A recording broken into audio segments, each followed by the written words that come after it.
Hey, how y'all doing? Remember, we want you to be an activist. How y'all feeling out there? Y'all feeling good? I'm feeling good. I'm feeling good. I haven't been on here in a while. Every time I come on Wednesday, it seems like it's been forever since the last show. It seems like forever, right? I don't know. Maybe that's just me. Anyways, I want to talk about this global crisis that we call migration. Well, it is migration, but we call it like illegal immigrants and stuff. But people been moving around the earth way before all these borders was made. These borders are artificial, and those are man-made. So we're going to talk about borders. We're going to talk about migration, especially in Central America. We got to talk about the Bovid. We're going to talk about that a bit. We're going to talk about the R. Kelly situation a little bit, because how that pertains to sexual violence, especially in the Black community, violence towards women, but also violence towards men, because I think there's a dimension of this story that's getting lost that I want to talk about.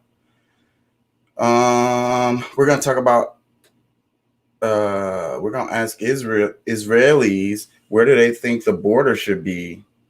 Dun, dun, dun. I got a bunch of random stuff. Oh yeah, Germany. I don't think you guys understand the importance of it, but the German election happened recently, and Angela Merkel got kicked out of there, and they got new people or whatever. But I just want to talk about it because it's important in the global politics stage. Germany is a pretty big player, and they influence others in the region. So the things that they do kind of lead others. So that's why we're going to talk about that. Lots and lots and lots of stuff, man. I'm really hoping I got a good show for y'all. I'm going to try my best to give y'all a good show. I promise. Every time I do the show, I try to give y'all a good show. I want to educate you. I want to entertain you. I want to pull at your heartstrings.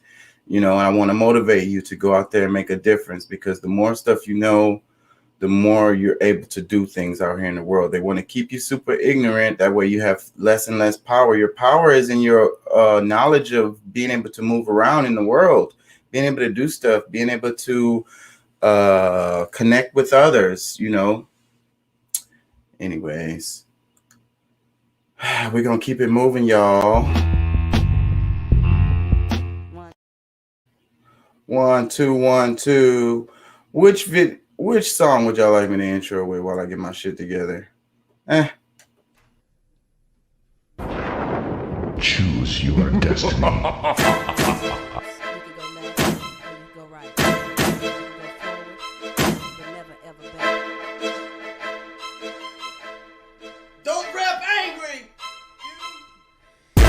To raise the bar, I'm finna set the pace. Straight gangsterism like my homie Mr. Scarface. Come step in our place, we treat you like a car chase. On you niggas bumpers, keep it jumping over far states. Buy out the bar, great, your money like a shirt date. Call you strawberry, cause I eat you like a shirt cake.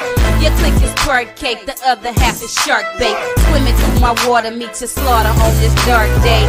You niggas start late, I beat you out the starting gate. By the time you finish the race, I'm at my place watching Martin Lake. Those under par hate my lyrics and my star shape, but it's not for nothing, I keep busting till a war break. I'm a hustler, use a bitch fraud and I'm a muscle, yeah. I keep my shit hard for my customers. I'm a hustler, use a bitch fraud and I'm a muscle, yeah. I keep my shit hard for my customers. I'm a hustler, use a bitch fraud and I'm a muscle, yeah. I keep my shit hard for my customers. I'm a hustler, use a bitch fraud and I'm a muscle, yeah. I keep my shit hard for my customers. I'm a forever grind, I got them clever rhymes. My shit toxic, burn like betadine. He wanna hit the lab, the nigga got it bad. Pop shit, spit, tell a nigga never mind. My eyes blind and shine, you said that 7 times. Hit the light switch, come up with some better lines. Don't trip, this is not rap shit. This is life, bitch, strike quick with the force that sever minds. You niggas get your math, you better watch your path. Cause this ag ass nigga bout to make a splash. You pussy niggas stink and need to take a bath. Heed what I speak, JC reach out and touch your slacker ass. Copy men can't comprehend shit. I'ma have to make them stay after class. Go ahead and follow the fad. Use a hoe. Maybe now you can have a reality show. How to act a ass. I want the industry to stay mad at me. Rip your spine out your back. Fatality. Stop your cardiac automatically. I'm a hustler, use a bitch fraud and I'm a muscle, yeah. Keep my shit hard for my customers. I'm a hustler, use a bitch fraud and I'm a muscle, yeah. Keep my shit hard for my customers. I'm a hustler, use a bitch fraud and I'm a muscle, yeah. Keep my shit hard for my customers. I'm a hustler, use a bitch fraud and I'm a muscle, yeah. Keep my shit hard for my customers.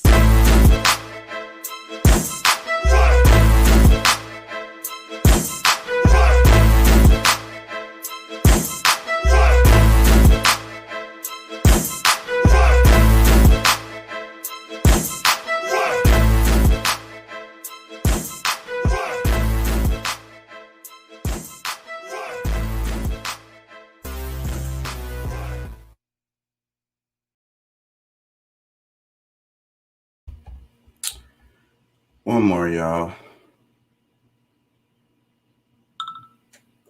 Well, I'm trying to get somebody in the chat and get my shit together, y'all.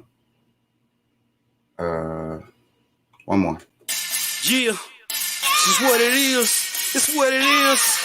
All talent on trapping and rapping and moving muscle. If it ain't about the hustle, then I don't wanna tussle. All talent on trapping and rapping and moving muscle. If it ain't about the hustle, then I don't wanna tussle. All talent on trapping and rapping and moving muscle. If it ain't about the hustle, then I don't wanna tussle. All talent on trapping and rapping and moving muscle. If it ain't about the hustle, then I don't wanna tussle. I done played the block and it's time to stop. Pop the block, then drop the top. But I have to say fuck the cops. They keep it hot up on my block. Keep an eye up in my pocket. You know the G and it can't be stopped. Flip the script with serving dip. Keep the heat on Silent Hill. You know when I know that pure water just so cold. Riding on boats, slamming wood dough. Sipping on drink, fucking these hoes. Riding on boats, pushing kilos. Me and my boys ball out of control. Got so much ice you can balance a football. Me, Lil G, I can't be hoe. Look at my mouth, see number gold. Fucking with a knife, will make you fold. Look at my room, see number polo. Step in the bed and in the studio. Over your nose and smell of smoke. Over your mouth and start to blow. Now you know we got that dope. Cause me and my boys ball out of control. We keyed up and G'd up. And we should've lost straight speed up. We should've decided to pull my heat up. Lost things going big, I'm fucked up. Nigga, we keyed up and G'd up. Once you lost straight speed up. We should've decided to pull my heat up. Lost things going back, I'm fucked up. All talent on trapping and rapping and moving muscle. If it ain't about the hustle, then I don't wanna tussle. All talent on trapping and rapping and moving muscle. If it ain't about the hustle, then I don't wanna tussle. All talent on trapping and rapping and moving muscle. If it ain't about the hustle, then I don't wanna tussle. All talent on trapping and rapping and moving muscle. If it ain't about the hustle, then I don't wanna tussle. Hitting niggas in they fucking head with a crap. Bustin', I'm bustin' back with a gap that spits venom. You sitting black. And when the bottom of the knife and it's smack, Iblis, The cat's waxing them back. cause he ain't suffered enough, hustles enough, scuffling cuff his hand to a cop, nothing discussed, cutting his nuts to his cock, something to shock a spark out your heart when you stop jogging in the park, and you meet a nigga dog that fighting for blood spilling on the sidewalk. Staying in the light is smart despite staying on course, of course, cause the smell of death escaping out of corpse is rough. Top half man and I be damned if they bottom half horse. Hush, lost souls rushing to touch the black hole, wishing to be dust gagging and fuss, cause the demon face leaking pus. All talent on trapping and rapping and moving muscle. If it ain't about the hustle, then I don't wanna tussle. All talent on trapping and rapping and moving muscle. If it ain't about the hustle, then I don't wanna tussle. All talent on trapping and rapping and moving muscle. If it ain't about the hustle, then I don't wanna tussle. All talent on trapping and rapping and moving muscle. If it ain't about the hustle, then I don't wanna tussle. Trapping and rapping ain't about the hustle. I don't wanna tussle. All trapping and rapping ain't about the hustle. I don't wanna tussle. Out.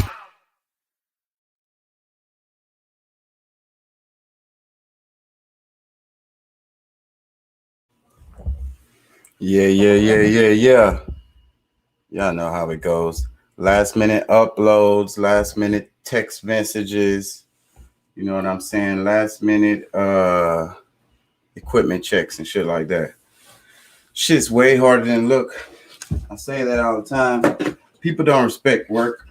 They don't respect knowledge. You know what I'm saying? A lot of people don't anyways. That's how I feel. You know, you just You just keep on trucking. That's what I do. You know, hopefully one day somebody will appreciate this shit. It'll probably be after I'm gone, right? You know how it is with the artists, really great artists. They starve. We starve them while they're alive, and then after they die, we're like, oh, that guy was pretty special.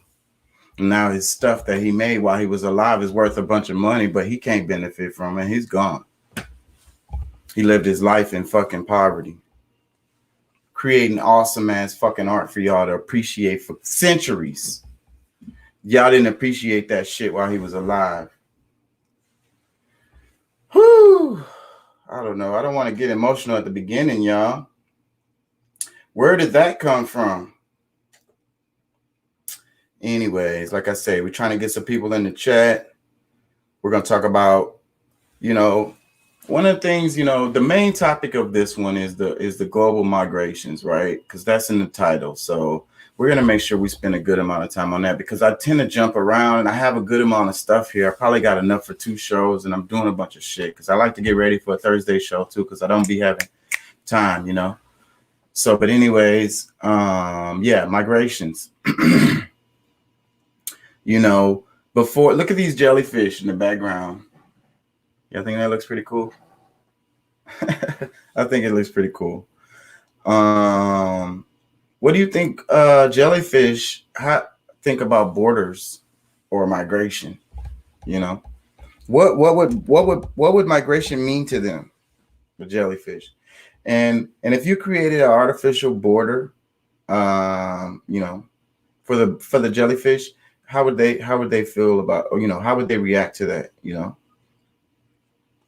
I think that those borders would mean nothing to the jellyfish. And I think that if you could speak to them and you explained what migration was, they would say, you're stupid. And as intelligent as humans are, right? As far as we've come, it seems like we really get stuck on arbitrary ideas that are very subjective, if you will. You know what I mean? Things that aren't really real, things that we just kind of create that have uses to us, but then we start thinking them as real, as really real. And we forget that somebody just created this as a tool to accomplish some goals. You know, we forget all about who created them and for what reason, and, you know, all of that. And then we start thinking that it's all the way real. It's a real thing when it can be easily moved around, bruh. All of these borders, y'all think these hoes are set in stone?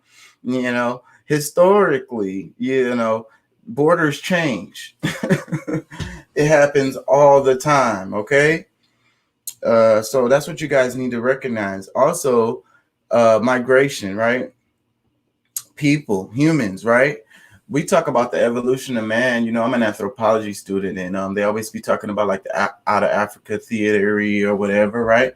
You know, and then like if you can trace pretty much all the humans on the planet back to someone in Africa at some point. You know, I like to mention that even in the academics, recently they've been talking about it, but they kind of leave out the fact that people kind of go back to, you know, and leave again. And then you have early migrations and later migrations. Well, they do talk about that. But my point is that humans historically have moved around. Like, that's pretty much how we do, right? The resources aren't as good over here, so we move over there. We pooped a lot over here, so we're gonna go over there. You know what I'm saying? We killed all the animals. We don't have much to eat over here, so we're going to move over there. You know, these people are doing some religious, crazy cult type stuff, and we don't like it, so we're going to move over there. This is a very common thing historically that humans do. Okay? That's how we move. That's how we roll. Really, that's how our organism works, because it's like that movie. It's like the movie The Matrix. I go back to that over and over again. But that guy in The Matrix, he was like, the best organism to compare humans to is a virus. He said they just spread and they just consume all the resources until all the resources are gone. And then the only way for them to survive is to spread to another place.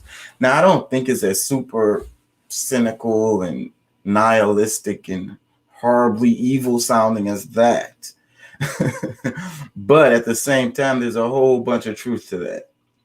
So basically what I'm saying is humans migrating is a very common thing. And then we create these fake borders, and then we, like to give people a hard time about moving around them. And a lot of y'all don't even know where the borders are. If it wasn't for something signifying where that border is, you would not know. You need a fence or a wall or something. How many people, anybody out there listening, are rural folk, know about being in the country? Because people in the city ain't going to know what I'm talking about right now. Maybe some of them will. But rural people know about this. Where the property line ends and begins, right, is a super issue out there, right? Because one guy who's been out there forever, he's been owning his property for God knows how long, and he's like, I know where the property line is. I don't have to look at the paperwork or whatever the hell. It's right here. It's been here since 1975.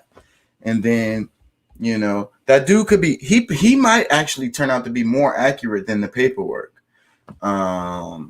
Because the guys that come out there and do surveys, they don't give a damn about shit. So they just trying to do their job and shit. So they might half-ass do some shit. And this guy might really be on point. Or this guy might just be tripping and didn't know that his dad sold, or maybe they created an easement or whatever the hell. Circumstances changed and he's all the way wrong. But basically, these kind of disputes happen all the time because it's very difficult to go out there and get to the end. When you have acres of land and you go out there to the edge of it and you're like, okay, where does my land stop and where does whoever hell is over here's land start?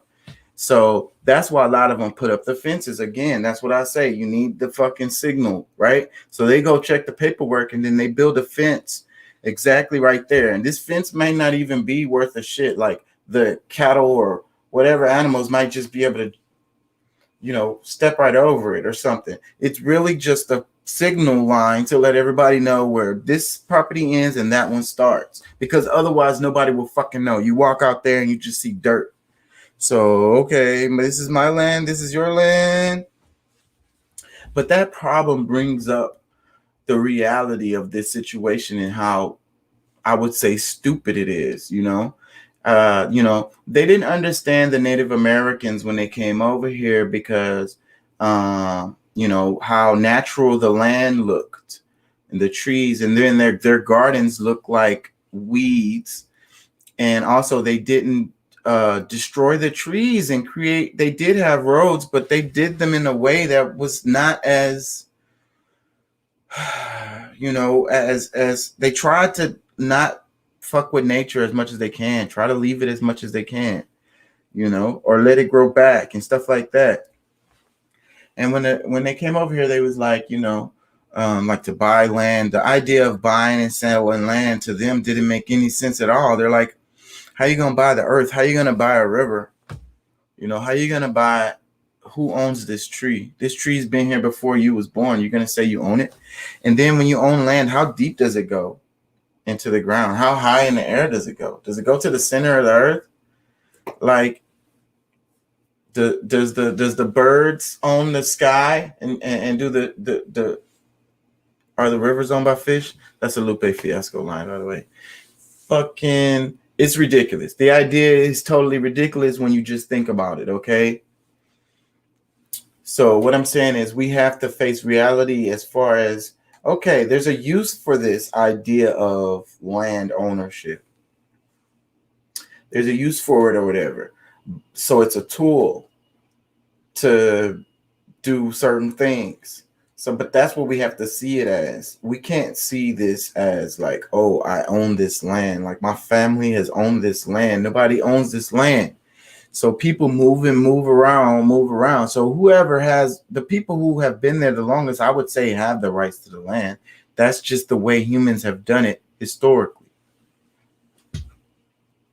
It's a respectable thing. Like your great grandparents was here. They was born here. So it was like, okay. Anyways, I don't know where everybody at. Let's go on to this the little R. Kelly video because we're gonna start off light and get heavy. Good evening, and thank you so much for joining us. We are going to begin with that breaking news from New York. In one of the most prominent trials of the Me Too era, a federal jury has convicted R&B superstar R. Kelly on all counts. 8 of sex trafficking and 1 count of racketeering, a charge usually associated with mobsters. Well, prosecutors accused Kelly of grooming young women and minors, luring them into unwanted sexual relationships.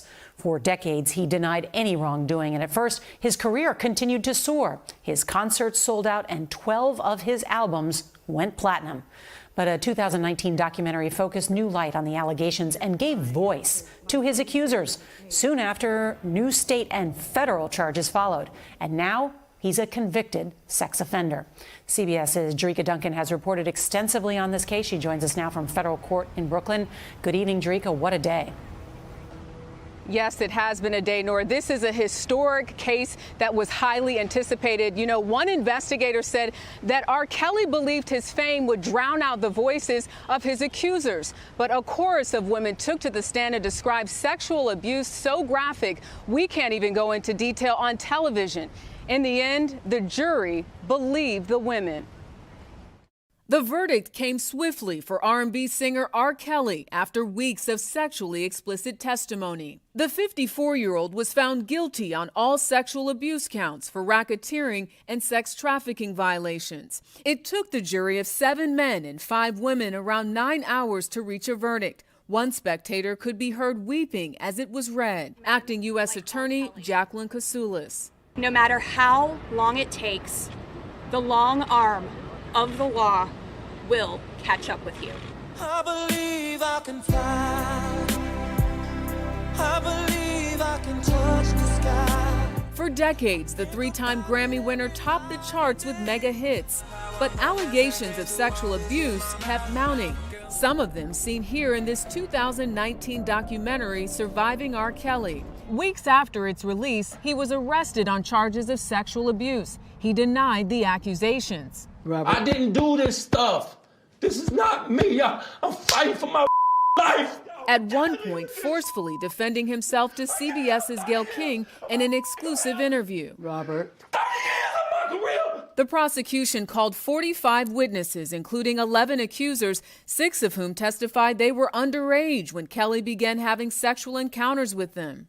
Prosecutors argued that Kelly ran a criminal enterprise, using his fame, money, and power to control and sexually abuse his victims.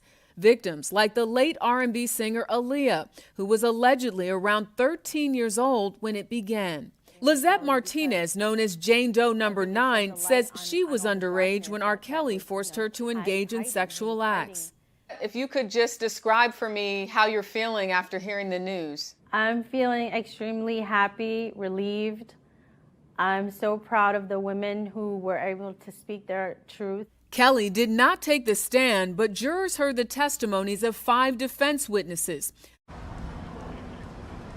And Kelly will be sentenced in May of next year. He's facing decades behind bars. When I asked an attorney on Kelly's team if they plan to appeal this case, he simply said there will be a lot of Monday morning quarterbacking on this one. And Nora, Kelly still faces a federal trial in Chicago. But finally, some justice for the victims. Jerika Duncan, thank you.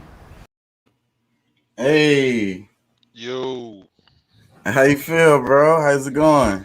Good to see you. Good to see you, man. Shoot, man, I've been having some long days, man. Yeah? Yeah. But, you know, I'm here. Thank you for your time, man. I always appreciate it. I really do. I'm confused a little bit about all this stuff with R. Kelly, man, because... You know, from what I understand, they got him on a RICO charge. Yeah, one of his charges, yeah. So, who else is going down with him? That's a good. Ooh, I didn't even think about that. Right? If that charge has to, that charge has to include other people. That makes sense. I didn't think about that. Maybe they not thinking about it either and just walking around. Them niggas finna come nab their ass. I mean, you know, he do you conspire alone?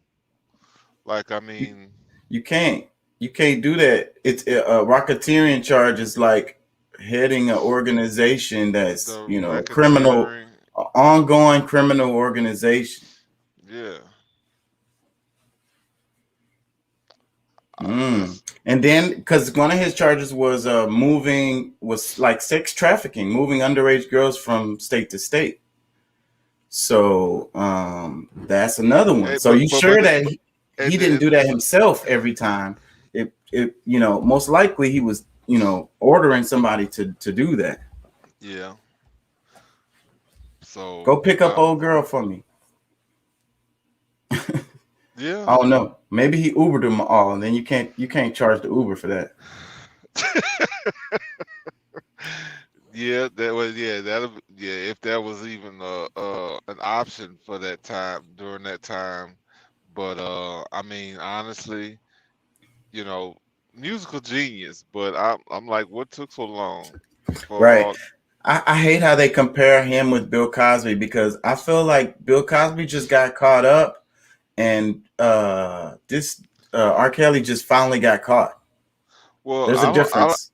you know, they say, like, cause all sex offenses aren't necessarily predatory. Yeah. Because I think these women, after the fact, they feel like they, I don't know. I honestly, I mean, in my opinion, I feel like a lot of those women just found, a potential payday with all that whole Me Too movement, like, which is, But not you the know, R. Kelly case. Not that one. no, no, no, no, Those no, no, no, no. they were victims. I'm Yeah. talking about Cosby. Okay. Yeah. Yeah, Cosby. I think that was some bullshit, especially after 40 years passes, Yeah. and you try to. Totally different. All completely different. You cannot. I hate it with the black feminist. The main one wants to lump these two together, and you just can't. you Mm-mm. know and the whole R. Kelly thing is strange too. Like he wasn't really supposed, he fucked himself. Like Oh, first off, the what's the name thing came out, right? The documentary. So then that just brought a bunch of stuff to light and people with start talking about it. But the whole Gail, his dumbass got on TV. That's where with he Gail fucked King, up. Yes, when Gail he did King. that interview, because even when I saw that interview, I was like, that nigga guilty, bro. Like he Well, just basically he looked so fucking guilty, and this w- video made him look so bad, bro. well, I'm gonna tell you when all this before any of the charges, like probably I don't know how much time, but I remember the video from the little girl that he Yeah, peed way back on in the and this. days in the '90s. I think that Yeah, was the '90s. Yeah, yeah, it had to be. yeah. But you know, after all of that, people knew this girl was underage. You You know could what I'm clearly saying? see it in the video. Yeah, So it's like, okay, damn, this is stuff they just, what I'm saying? and also you could clearly tell that was R. Kelly in the video too. Yeah. Like, there's no See, doubt. He look, talking so about that was my he tried to brother. pass it on. Yeah, he tried to pass it down the line, and which is crazy. It's like, okay, you want your brother to go do time for some bullshit you did. I don't know, man. Like, but this seemed like something that just took way too long. But I mean, of course, like I've never been, you know, pushed up on, or I've never been in that situation, so I can't judge on, how they wait till, before they He say had them. something. He had them under like mind control. But not only that, it's the industry. The industry protects him. It's fucking. He was in the music industry. Come Well, on, that shit is but sex trafficking. but that's another part that really bothers me is that you know, okay, yeah, you're a predator. Okay, cool. You need to be off the streets. But when it comes to these big industry thing, like your music industry, even with Bill Cosby. Now, this is where I will relate it, is that these people knew what he was doing. Right. If Bill Cosby was doing anything to these women, they helped him hide stuff, Because back the then. whole thing, Harvey Weinstein, all of the stories are powerful. especially in entertainment, because in entertainment they tend to get girls, young girls, and it's all about the way they look, their visuals and stuff. And then Hmm. sometimes they don't even necessarily have to have talent because they can just package a product. You know what I'm saying? They do it all the time in the music industry, movie industry, all of it. And Yeah. so like the girl, all she got to do is be cute and fuck the right guy. So and then she knows this, so she tries to find the right guy to fuck to get where she needs to get, but she might have to fuck a few guys to get there. You know what I mean? And then it's that now all of a sudden now guess what? You're into sex trafficking. They moving you state to state. You never gonna be no movie star or no music person or whatever. You are now, property of these people. Well, and if it, and a lot of them they probably travel, and they're able to go to these like 'cause I mean you think about Sharia law, like a lot of these Islamic countries, it's nothing. Like a lot of these big powerful guys are married to women, girls that's underage. So, them trying to come back to the US and practice that same thing, thinking that their power will allow them to get away with that type of stuff is And just you touched on something because that's the point of this that I want to talk about mainly is the like kind of oppression of women, because even in the States, they was able to do that not that long ago. They just barely well, outlawed that shit. dude, my grandmother and my great grandfather. Now I've seen some conflicting info, but they said that she was 14. My grandmother was 14 when they met my grandfather or great grandfather, which was I think in his 30s. So, you know what I'm saying? I know, And and I get that because I understand that, and this was something that obviously turned out to be you know an okay thing. So, but yeah. what it is though is the power dynamics is what happens is because like but it's been done historically. Families give their daughters because they're valuable, right? So they give them to other families, and it's usually money. It's about money, and but what I'm talking about is the power dynamics because they do this in a harsh way. Because in the old ways, the families talked and the families made decisions together, and that's how they came up with this. Even though a lot of times that was horrible too, because like I say, it has to do with the power dynamic of having control over women, especially like some grown ass dude wanting a little kid to be able to manipulate them and control them or whatever, mold them into whatever, so that's so like I say, so in our society we we make women second class, and that's one of the ways that we do it, and leave them in a submissive ass position like basically their whole life, because their husband is like the complete controller, the complete dominant force, because Well, especially if there's this huge age difference like that. Does that make well, sense what yeah. I'm saying? Well, no, I get it, but that's you know, I guess it's when you looking at it that way. I mean, yeah, he understands the world a lot better, but from what I understand, my great grandmother just she didn't play no shit, and she'll what I'm saying, she had the same kind of respect that he did, but of course I'm sure there's a period of time where okay, she's 14, he's 30 or 34 or whatever, however old he is. Yeah, I mean of course he's gonna be more directive or demanding or whatever, because he's still I guess raising a kid, but um she's past birthing age, like she can And there's ha- another dimension to this too, because women tend to mature. be faster than men. It's mentally. Yeah, Yeah, so we have to because mention that part. well, and I think that because my great grandfather had two kids that because he was married, his wife, his first wife passed in a fire or something like that, and he had two kids that she started raising. One of them was older than her, but they still had the respect for her because she was the mother. You know what I'm saying? She was, dad's wife. or whatever. So it's a lot of stuff that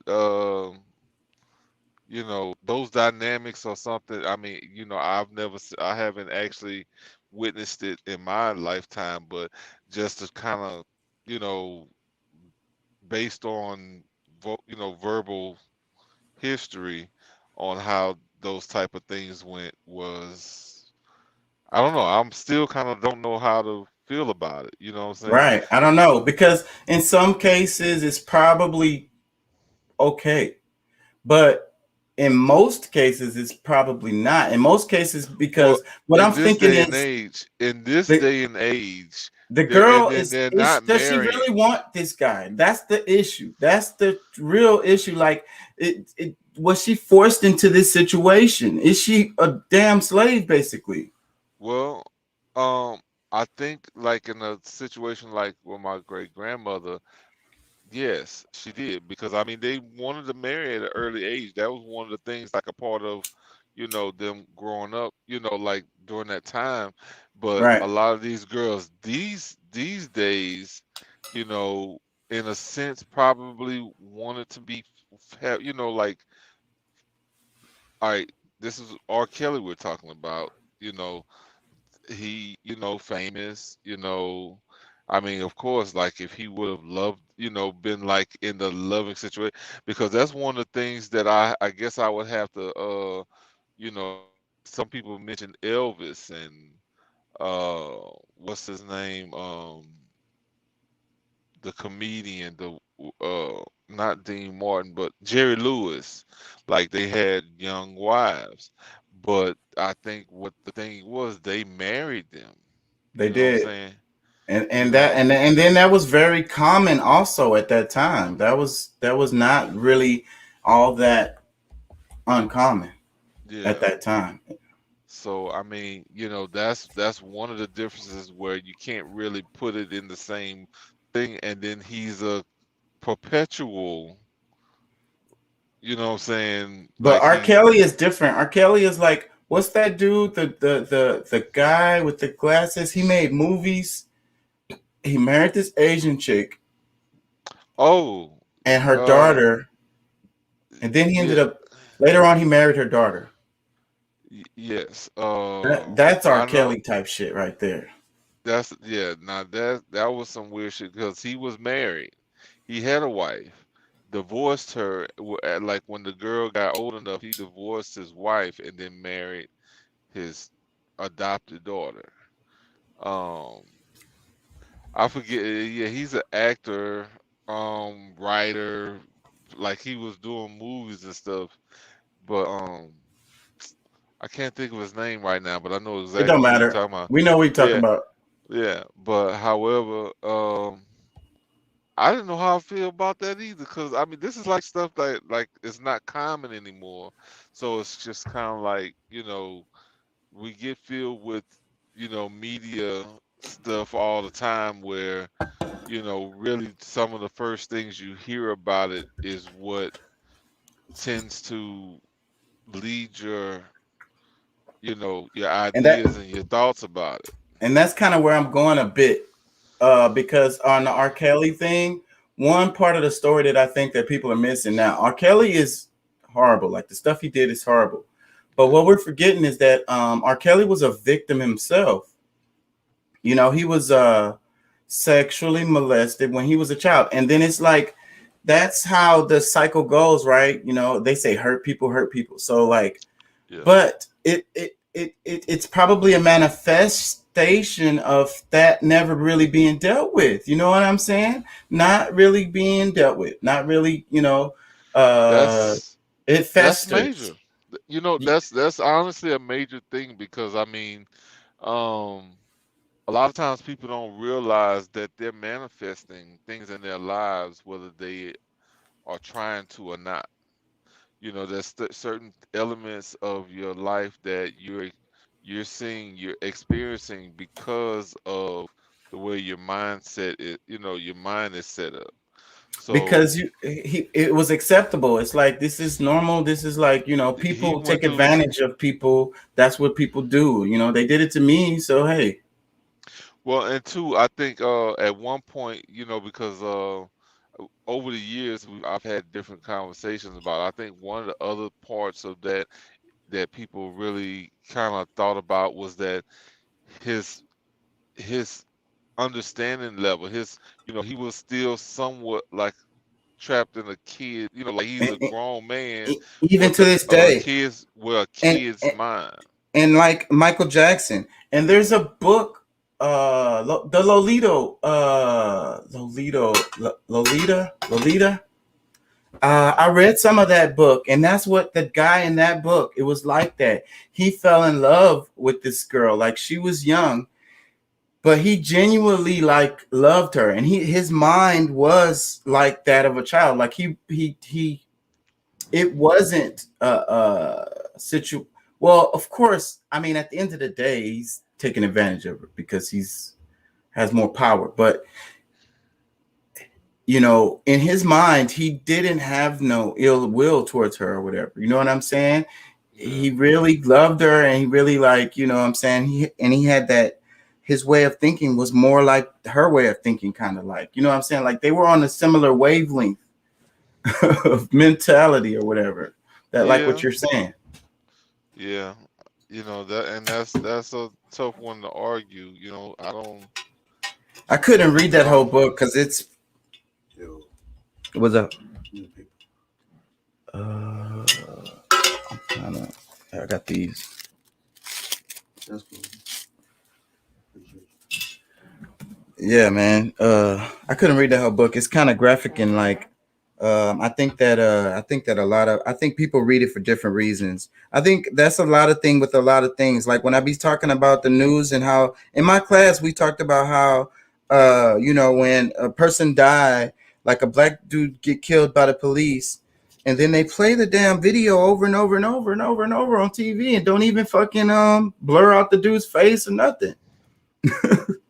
Like that's traumatizing. That definitely has a mental effect on people, like people that look like him, right? Like that guy there looks like me. They just smushed him to death on live TV, and now they playing it over and over. well, and I mean, and just think the reverse happens for others. You know, Exactly. That's my point. My whole point. That is exactly my point. Some people, this is porn to some other people. Like it's horribly and traumatizing to some, and others are totally getting off on it. yeah. Man, before I put you to sleep, man, I really want to wrap this R. Kelly idea with the little bit from this video, because this guy's perspective on on no one. That's why I watch this guy, because his perspective, I don't always agree with him. Don't get me wrong. Like I don't completely. Oh yeah, I think yeah. Yeah, I think you know who I'm talking about. Yeah. I think is this who you're talking about? Hold on. Let me unplug. I'm gonna unplug my mic because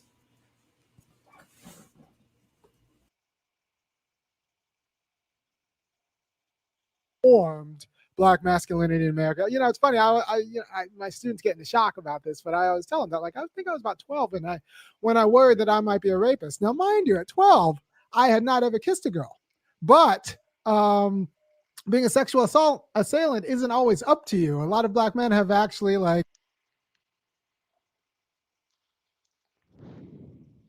America, my name is Yosef Frimpong. I come to you live every Thursday in the afternoon. Today I'm going to do a special Tuesday show because there's some issues that we need to talk about as people and that we get confused about. And what does R. Kelly, Will Smith, and black masculinity all have in common is that they're all overdetermined by what it is to be a black male in America. Because make no mistake, what it is to be a black male in America is to always be considered a sexual threat. So that has substantively like formed black masculinity in America. It's funny. My students get into shock about this, but I always tell them that, like, I think I was about 12, and when I worried that I might be a rapist. Now, mind you, at 12, I had not ever kissed a girl, but being a sexual assailant isn't always up to you. A lot of black men have actually like had intimate relationships with women, and it turns out that the next day they found out it was sexual assault. It wasn't so like people talk about, how old women are when they feel like they might be sexual assault victims or potential sexual assault victims. I was keenly aware of, especially when I moved to a white suburb, how old I was when I could be a sexual assault assailant. like because once again, that is not up to you. There's this notion that it is up to the assailant about whether they're an assailant. It's not. It's not. A good number of black people have been black males have been retroactively deemed assailants. And I did not want that to be my fate. So a lot of the job of a black male is to not be considered a rapist. That is the side gig. The side job of a black male is to not be considered a rapist and to do everything in your power to make sure that you avoid the presumption of being a rapist, because the default is that you're a rapist, especially if you take up space or you have some bass in your voice. This is why I suspect between Chris Brown and R. Kelly, I suspect a lot of falsetto black singers are themselves victims. If you don't know that, if you're talking about R. Kelly and not actually considering that he himself was a victim, then you're not actually worried about getting rid of sexual assault. You just want to kind of blame men. I'll say this again. If you're talking about R. Kelly and his conviction and for what he did and not dealing with the fact that he himself was a victim, and it turns out that sexual abuse victims abusers abuse, this isn't a problem. But if you don't actually deal with the abuse and have a structure to talk about Kelly as an abuser, you can't be surprised when he abuses, and he's going to abuse many times his number. So you go ahead and abuse R. Kelly, and then he's going to abuse many times his number because you abused him and never actually dealt with his abuse. And I bet R. Kelly's abuser, who apparently was one of his aunts from when he was a little boy for a long time, was herself abused. Right. So you never actually deal with the system and then you're surprised when it perpetuates. Right. So yes, R. Kelly, he did a bad thing and he should be punished. But if you're actually serious about dealing with sexual abuse, you can't just deal with it as an R. Kelly thing or a man thing. You have to deal with it R. Kelly as a victim thing. And when I say that we have a hard time dealing with black men as a victim, let me show you a clip of how we dealt with Chris Brown, because Chris Brown, everybody knows, if you know Chris Brown, he's a heck of a dancer. And also he was abusive in his relationship with Rihanna. But this is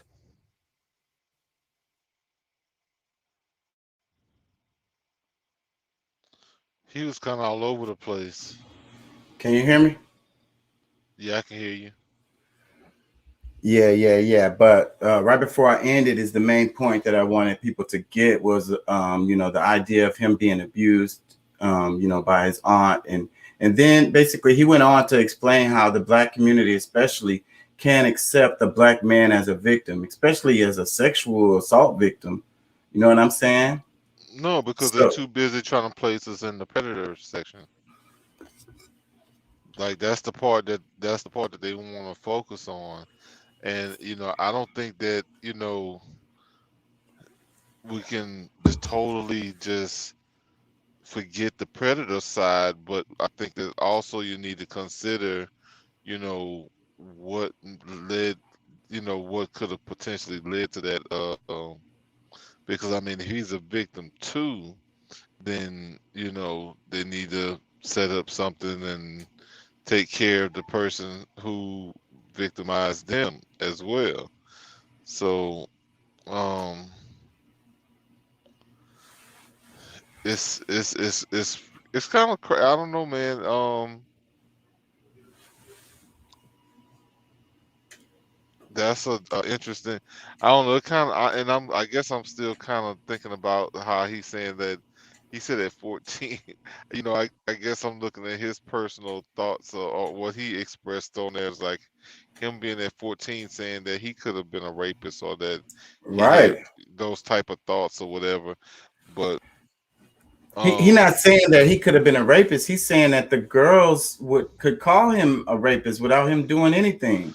Okay. Because he was around white kids. He was a little spoiled. I think he played the freaking violin as a kid. He's not a normal kid. Like, he's an intellectual. He like went to Berkeley or some shit, whatever. Fucking he went to the little white schools. That's what he was saying.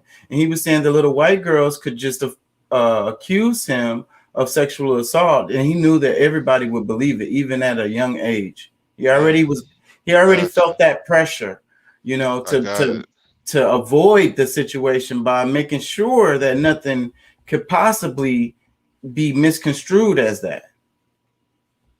I get it. So yeah, all right. So I mean, and that's the thing that you know, we're already perceived, even at, you know what I'm saying, 5 years old, 10 years old, that you're looking at as a criminal. What's the little boy name in, what was it, Philly, that got shot up? Tamir Rice. Yeah. You know what I'm saying? Like, you know, somebody who you should That's a never wish. horrible story. That's a horrible ass story right there. That one, and Yeah. people don't talk about that one. Yeah, but I mean, that's still kind of the same idea with them looking at us as predators. You know, like if you know, this is a young kid with nothing but innocence and can get killed, you know, because he's playing with a play gun. Don't know if it was, you know, I don't know the details as far as if, okay, he was pointing this fake gun at a cop or other people and somebody called and said whatever. Regardless of the Yeah, situation, it was like a water gun, and he was a little kid, and they killed him in like seconds. They didn't even get out the car. yeah. It was like a drive-by by the cops. It's crazy, man.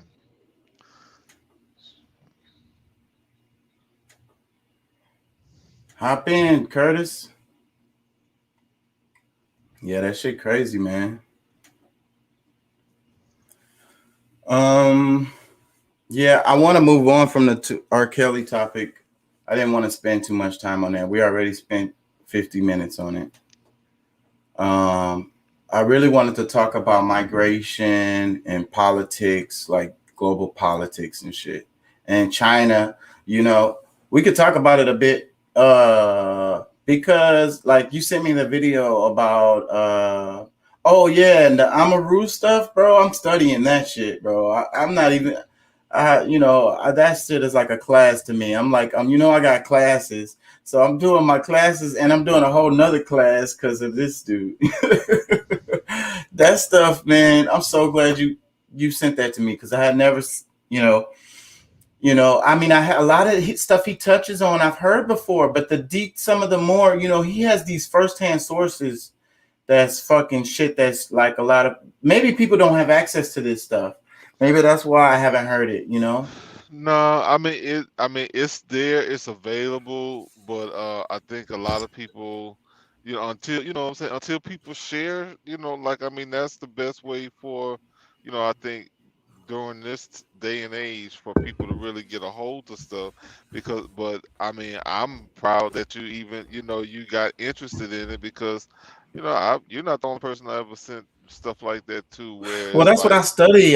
That's basically anthropology, archaeology shit that he's doing. That's what he does. He's doing it on his own, basically, by gathering these resources together. You know, like I say, the professors can come to his class and then go do their class.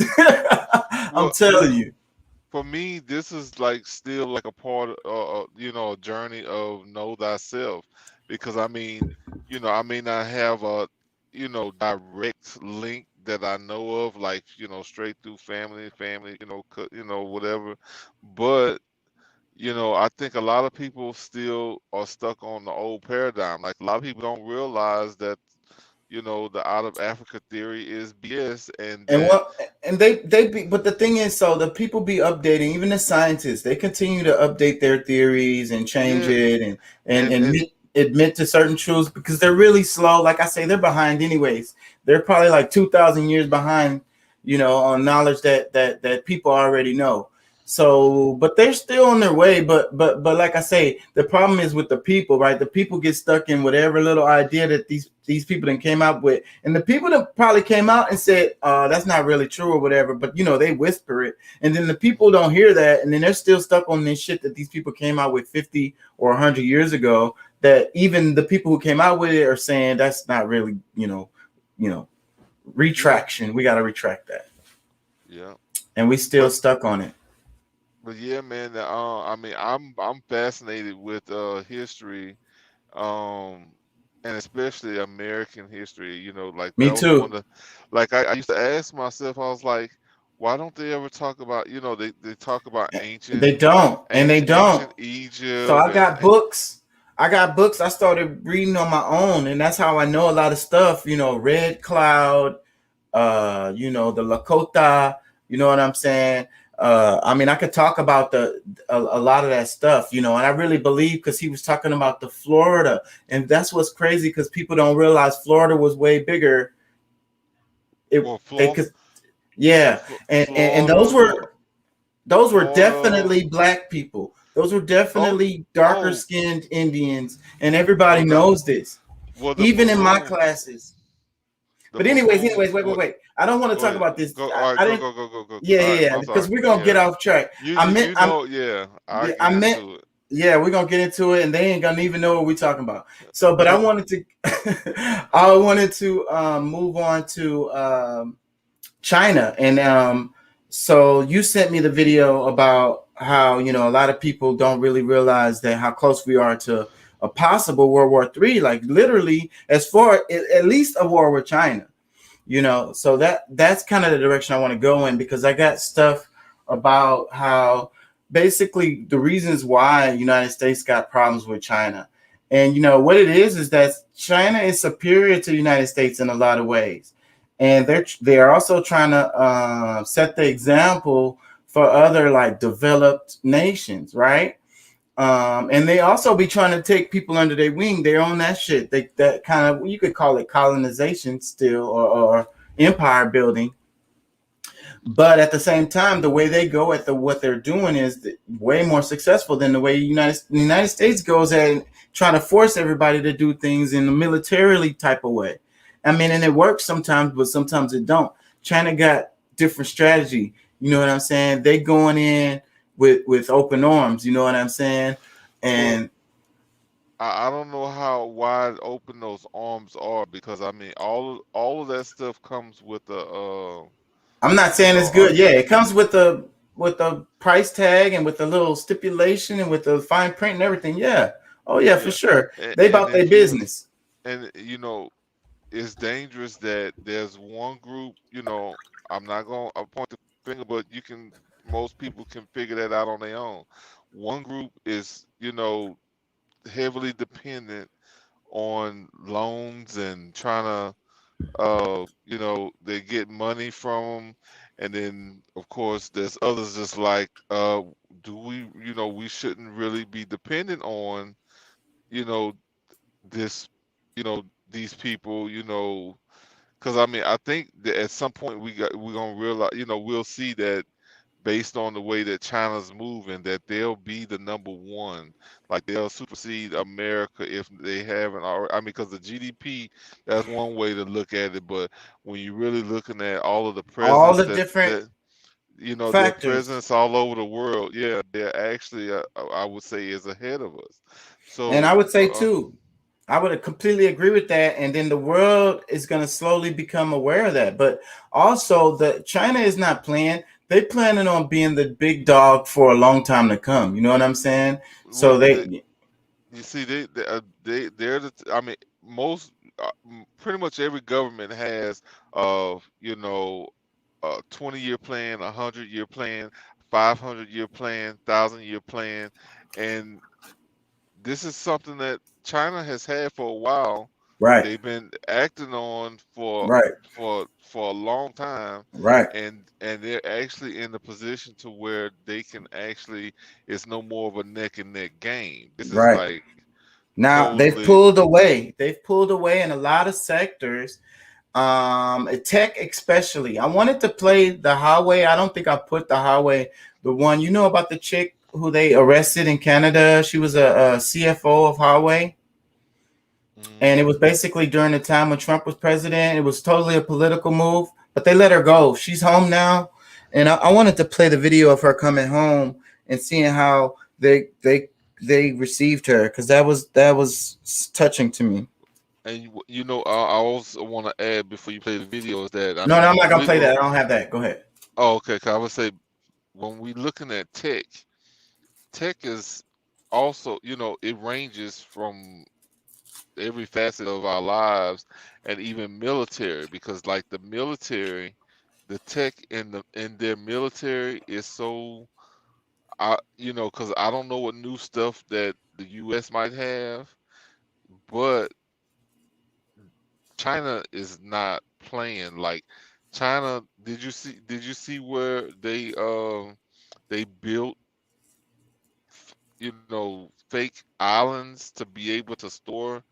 Because I mean, the biggest thing that we're looking at right now with China, where it'll begin, is with Taiwan. Yes. Yep. I think I got a video on that. I know I was scrolling on that. Yeah. You're exactly right, because that will be their first move, and that's what they're saying. Because they may do it, they probably will, most likely at some point. I don't think it's a may. It's a matter of when. So yeah, so they make a move on Taiwan and be like, you know, hey, this is our shit now. You know what I'm saying? Y'all China now. So hey, that's it. And then the other countries be like, no, y'all can't do that to Taiwan. That ain't right. They independent. They don't want to be a part of China. Nah, fuck that. They're a part of China. So, but look, happen.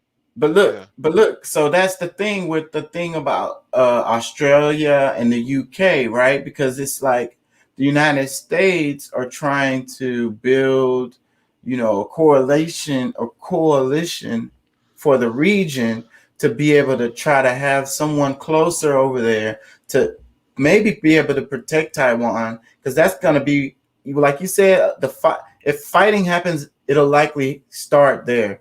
And so they need somebody close around to be able to, you know, jump in and, you know, and kind of protect. Be able to launch missiles from there, because I mean, in that region, you know, there's certain things, you know, yeah, you have some long range stuff, but most of that long range stuff is probably dealing with more so with nuclear. So when you're dealing with those, you know, like I guess you could say They can regular missiles, shoot them down. That's the issue with the long range ones. Them niggas, the technology is so advanced.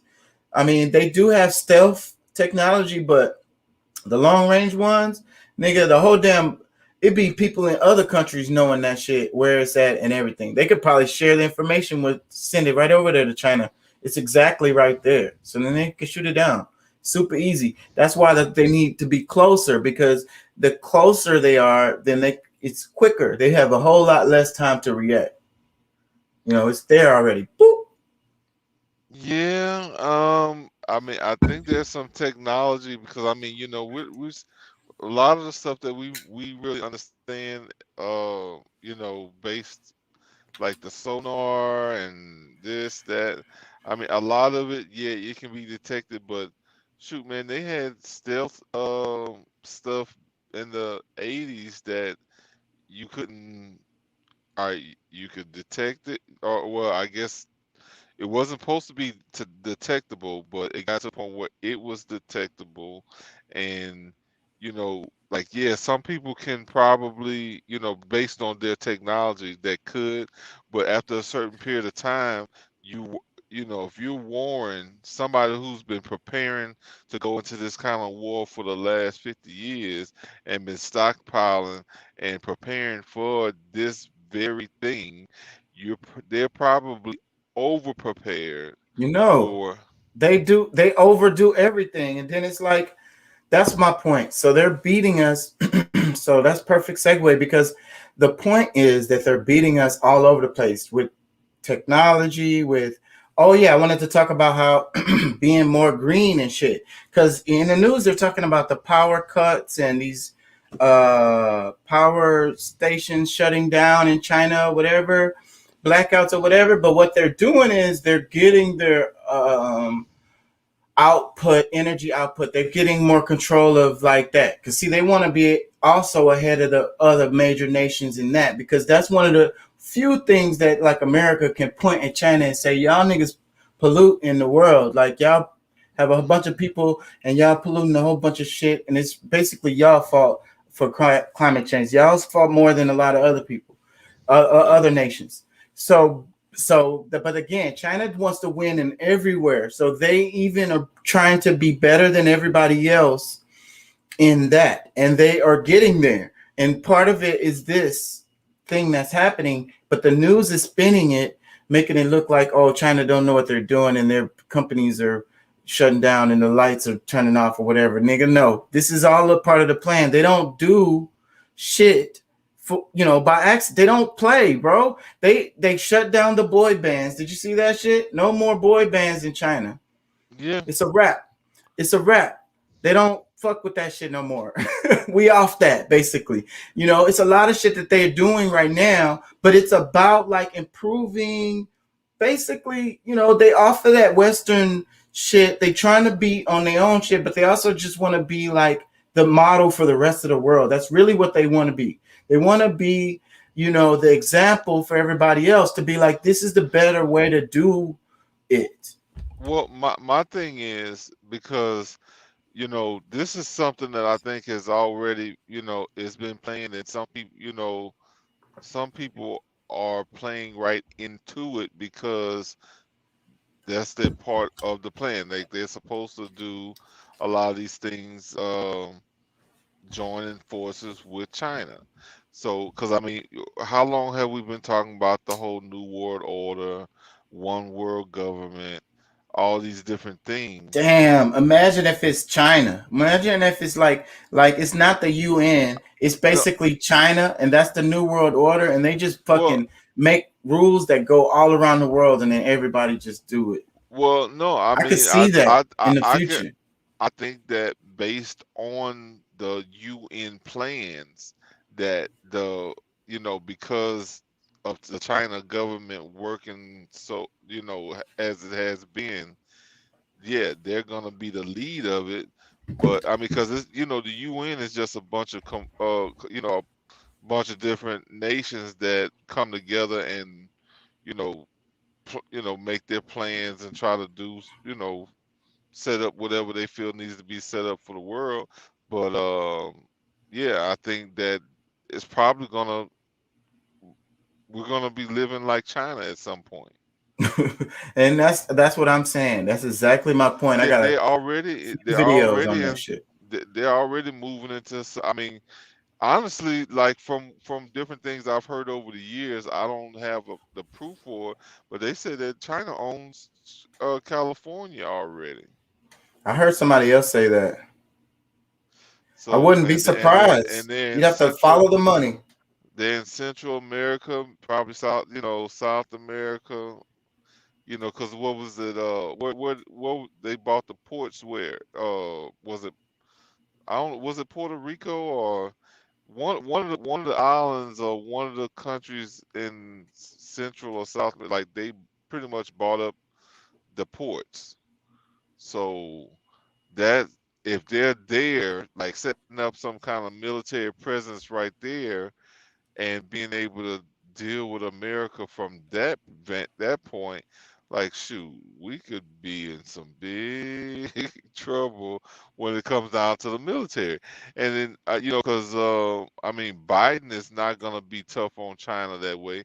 A lot of it's in the news the way it is because that's they have to seem like they're doing something for the people, but I think it's a part of the plan. Like like some of the stuff that they're planning on doing, I really believe that's some of the stuff that China was saying, no, this is what needs to happen in America with the railway systems, like like the infrastructure bill, like, and it's a good possibility that's why some of the Republicans are fighting against it because they're not ready to be under the rule of China or anybody We else. can't, man. Please don't tell people to push against that. I wanted to talk about that a bit, but I don't have anything about it in my thing. I mean, I have some shit. I might do it, but anyways, uh, the freaking okay, they are, and I talked about it in another video, but they are tying these two bills together. So, but that's the best way for the good bill to pass, because otherwise it's not. And this shit about the debt ceiling is just bullshit. It's just kind of like some old ass rule that is outdated that they just need to update. That's some bullshit. It's totally political, completely political. It's not real at all. The debt ceiling thing, that is not a real thing. But the point I really want people to understand, if they do follow politics, is that those two bills, one of them is definitely a giveaway to the corporations, without a doubt. And then it's that neoliberal fucking. I realize that green energy, a lot of the green energy is a giveaway to the corporation. It's like another word for giveaway to these corporations. You know what I'm saying? But there's another bill, the budget reconciliation bill. I think that's the name of it. I'm sorry if I'm saying it wrong, y'all. But the other bill, that one is important. They have been cutting social programs, the budget. They've been cutting, like, the funding to these social net programs for a really long time. So they're like bare to the bones. So this bill will give money for those programs, and it'll also create new programs for family leave, daycare.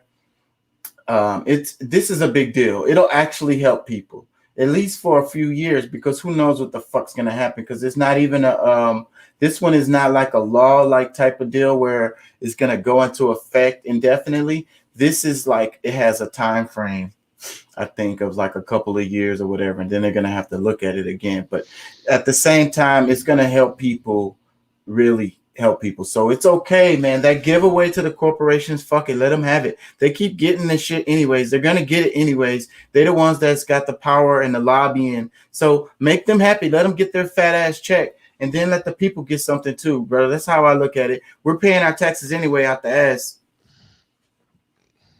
because that's the only way it's gonna get by the way it's happening right now.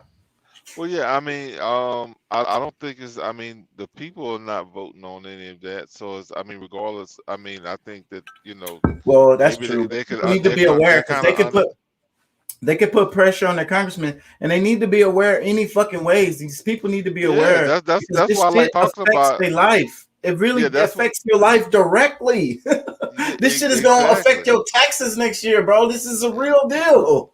This is not. Well, well, Go ahead. not just just the taxes. I mean, because some people, you know, are gonna be able to benefit from some of the jobs that's gonna be created through it. So that's and that's the plus side. But like I said, I mean, me splitting down the middle, because I can see how it's gonna be good for some and it's gonna be not so good for others. It's just that, okay, where the money come from? We got you got to But have like I certain. say, You they have to taxing have us. certain. We paying the tax anyways, and that's it. They taxing us all out to the teeth, to our eyeballs, and it is what it is. And like when people be talking about worried about raising taxes, where where they gonna fit it at? They already charging us every fucking where, and then the cost of everything is going up. The pay is not. So that's another factor. So like, there's nowhere for that money to come from Well, us well, and like that's the that, thing. as far as That's the thing. taxes. That's the thing with the inflation part of it, because yeah, you are being taxed. They're gonna get it from you one way or another, because bread gonna go from $2 to $5 or $7. You know what I'm saying? Like, I mean, you gonna pay for you being taxed everywhere. You may not realize it. I mean, fuel already. Like, I mean, you know, That's the topic I don't like to talk about, because I feel like the gas is a tax. They be talking about gas tax. I think gas is a tax, period, because we shouldn't even be. Why do we have all these old? The car technologies are so old. When did they come up with the damn regular as gasoline engine motor? back in like 1901. How come that technology hasn't been improved? It's 2022. We still driving these Well, gas I mean, cars. it's been improved to a certain extent because of the different levels of octane, and even with the corn fuel, where it's even, That's moderate. That's moderate improvement. Look at our well, phones. We used to have to talk on the phone at home only. So look how far that has come. The damn cars, they look cool. They got really cool gadgets on the inside. I ain't gonna lie. And the improvement in like the seats and stuff like our little buttons and shit. I saw a Tesla that it has a screen where you can see the whole street and shit while you're driving on this. It has because it got like multiple screens. That's fucking cool as hell. But the damn technology of the way the car works hasn't really improved that much. You know what I'm saying? But the Teslas are an improvement. I would say that they are. You know what I mean? But that well, we should you know, have flying cars or something like the improvement of cars has not done what it should have done, well, and I mean, and I there's a think, reason for that. I mean, there's technology there that I believe that could happen, that could happen, or it is, already happening. But you know, as a people, like the average everyday person, I mean, just, I mean, having these conversations, let's say you and we're having this conversation. This is not happening on a regular basis. So, like, that right there says that everybody's not ready for progress and growth, and the shock of all of this, that if they came out with any of that type of stuff, like, we're gonna have people passing out just out of shock. You know what I'm saying? So, we're not in an advanced, civilization as we should be. And I But think we should be that's thinking dramatically, completely changing our infrastructure, completely changing the way we live.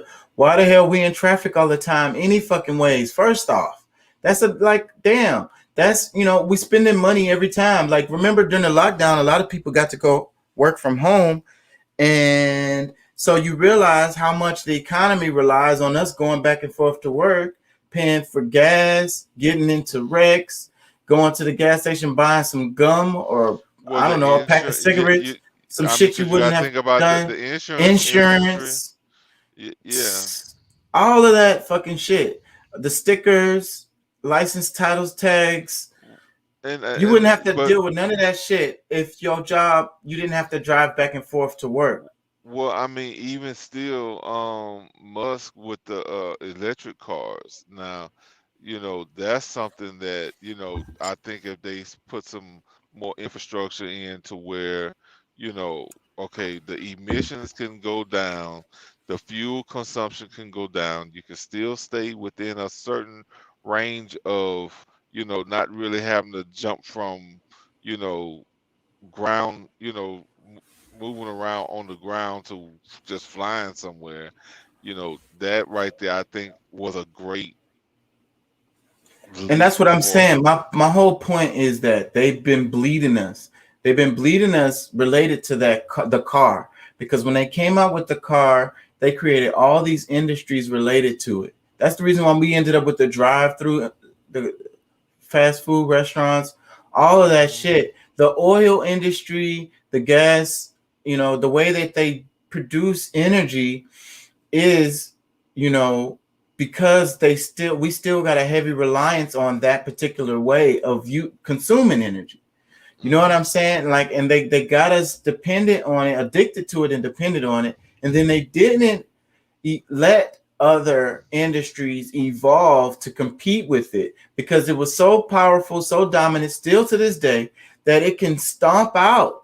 And that's the reason why the electric cars, the Tesla and stuff, has been growing so slow. They've been putting laws, pushing against that shit for the longest and trying to not build infrastructure to support that shit. Well, just think about it. I mean, they're able to go into space, quote unquote. I mean, what I'm saying? Some people say you can't leave the dome or whatever, but all right, but just with the idea of being able to propel the space shuttle out into outer space, and the rocket that helps propel it is able to come back and land itself. That was a big deal. Like, we've been wasting those missiles for whatever.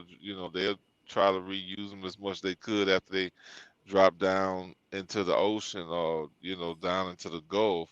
But them being able to use the same missile to go up and come back down, I think that was some really good technology that is probably going to lead to the same kind of, that same, being able to do the same thing with cars. I mean, if they can put, I just saw a prototype for an Audi car, like when it didn't even have a steering wheel in it. So I Yeah. mean, it's already where you're gonna be able to just pretty much get in your car, drive Jay like Z say our car's been autonomous. yeah. Yeah, that technology, like, and again, that's it's you just got to build infrastructure for that. That's just gonna take time. So, but the part about the having the batteries and the charging stations and so forth, they could have did that 50 years ago. Man, I've thought of different ideas.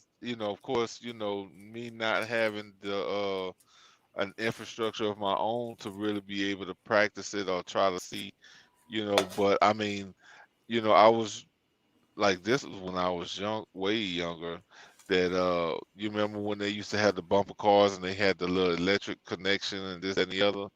Well, I thought about, like, if they was able to redo the roads with a magnetic field with the roads, and with the car, like, it would be able to hover. You don't have to worry about no, wheels, and that was just like me at, I don't know. And probably using no energy, because you know how the those they have those roller coasters. They have those roller coasters that just go off of the magnets, and the magnets just flip from south to north, negative, positive, and they flip back and forth as it goes by. We have trains, the most high tech trains. That's how they move, and they go They're the fastest trains that we have, and the most efficient, and they use the least amount of energy and everything. Like they ride smooth as fuck. So, and like hardly ever fuck up. The And technology is really good. So they got these for the roller coasters. So that would be like where you're saying, I think, because you could do that with the positive and negative charges underneath the car, right? And on yeah, the road. So then the car would need wheels, and it would just, as it goes over the road, those battery, the charges would just keep flipping from, south to north or whatever. You know what I'm saying? And to it'll be able it'll to, push, it'll repel, and it'll just hmm hover. And that's yeah. and again, I think that's like old ass technology that we are just But now like understanding, and that's probably why they was way, because the thing about gravity, we don't really understand gravity, and I think the ancients understood it better, and that's the reason why they was able to move these big ass rocks and shit. They just had better technology. They understood shit like this because the I think a lot of it, the magnetic field, that's it. And somewhere over there is where we're missing it, and allowing us to levitate, or levitate rock, move rocks and shit without these big ass bulldozers that we use. Because that's our limitation. That's the reason why we can't move those rocks, because our equipment can't lift them, because we're trying to lift it with the like push against it. We'll either break it or break our machine or whatever when these things become too heavy. Well, we're too trapped into the three-dimensional world. Our minds are three three-dimensional, instead of to where, like, for some people, they've expanded to, they probably more in the 5D. They like either skip 4D, but 5D is 5D, 5G. this is the like the area that where a lot of those things, are possible, and Excuse me. as far as setting up the infrastructure, and honestly, like I think that a lot of people that exist now today have to go in order for that other system to really go into play. And I used to say that all the time. I used to say you have to trim the fat. And I don't say it as much anymore because it's such a horrible ass thought, it's really, really terrible. But I think so too. I think we need to lean, and maybe that's what they're doing. I mean, well, let's not go there though. But that the powers that be, look where we landed. The powers that be are probably thinking exactly the same way, bro. No, I mean, it really is. That's why I was like, I mean, the whole idea of people control, the pop control, is it all stems from, like, I guess in their minds, longevity. And, Because finite resources too, and also they want to be rich, so there's like it's only so much well, stuff. well, they know how much they've indoctrinated us to where, it's only a few that truly supersedes the idea, because like just say, like you and I, we're having this conversation, we're still ignorant to a lot of the stuff that's really going on. Now You I'm know, trying to learn. That's why I improved my timeline recently, but y'all gonna notice anyways. Go ahead. yeah. So I mean, even though we're, you know, at least having the conversations, there's some people that would like be like, what the hell are these people talking about? Like, like they can't relate at all. These are the people who are gonna be dead weight, and you know totally, because I mean, like I said, I mean, I guess I'm somewhat resistant, but at the same time I'm not, because I know it's coming. And I'm not even really even fearful of you know a lot of those changes, because like, let's say last week we talked about socialism. Well, I've been indoctrinated to a lot of stuff that you know Right, the world, to where me imagining, or even like, okay, well, right, with the what we call, you know a government that's, like, we know that they're not fair now. Who's to say that they'll be fair with that system as well? So like, there's different things that I'm weighing in and out, up and down, crossways, whatever, to where, but at the same time I'm like, okay, it's really inevitable. It's just a matter of time. And because, I think that the whole socialism thing is probably a way of more justice, like, for people, but at the it's same time we got to worry about the other people who is it's the how it gatekeepers. how it's implemented is so important. So yes, that's it. Because there's a fine line between, let's say, socialism and communism. But the thing is, they give these titles to confuse people off top, because what socialism is, just you sharing bread with your neighbor sometimes, right? But if your neighbor asks for some sugar or some coffee or whatever, you're gonna be like, yeah, bro, go ahead, bro, I got some coffee, I got some sugar, Yeah, whatever it is. Like, yeah, there's no problem with that. You're not even gonna think about it. But yeah. that's socialism. But they like, oh, you're a now it turns into you're a communist. What? Because I let my neighbor have some coffee. But Well, we you know have what? done this historically as humans. But then they give this these labels, and then they scare us away from it. Well, about what, 70 years ago, we went through an event, because I mean, we could have probably been a lot further ahead. Like, if things are like what I'm starting to kind of see, maybe, because I'm sure Cold you War, studied, the Cold huh? War, Rush. You talking about? You finna lead into the Cold War? Yeah, I know where Yeah, you're headed. the Go whole ahead. McCarthyism, Yeah, what I'm saying, all that exactly. stuff. So we may have been able to be there sooner, but because of the fight against it. Right. And like I said, I mean, it being, a lot of those people that existed then were probably just like how I am. I don't, Not even aware. I don't But fully the the understand it. powers the powers that be understood it. And the thing is, private capital. It's all about private capital. Okay. So that's what capitalism is. They private capital, privatize the resources. That's it. Buy the land, buy the water, buy the everything, the buildings, and then basically sell it back to the people. So, capital. So that's the thing. It wasn't the people necessarily who didn't, because the people want this socialism and they understand it. They're going to go in that, naturally go in that direction. But the corporations, because see, these are entities. That's what people don't really understand. That it's like an AI. It's like an algorithm. Walmart is an algorithm. Uh, uh, what's the nigga Jeff Bezos, his company, Amazon. They are an algorithm. Microsoft is Apple is an algorithm because they become a thing of its own because it's trying to keep its own existence going and its own dominance going, its own it wants to keep it stay alive. It's like life. It's like it's got its own life now. So it's gonna Yeah. push against this because it wants to make sure that it can extract these resources in the best way possible. And if people are trying to Well, own their resources and share it among themselves, then these private entities don't have as much power or ability to get in there and get it.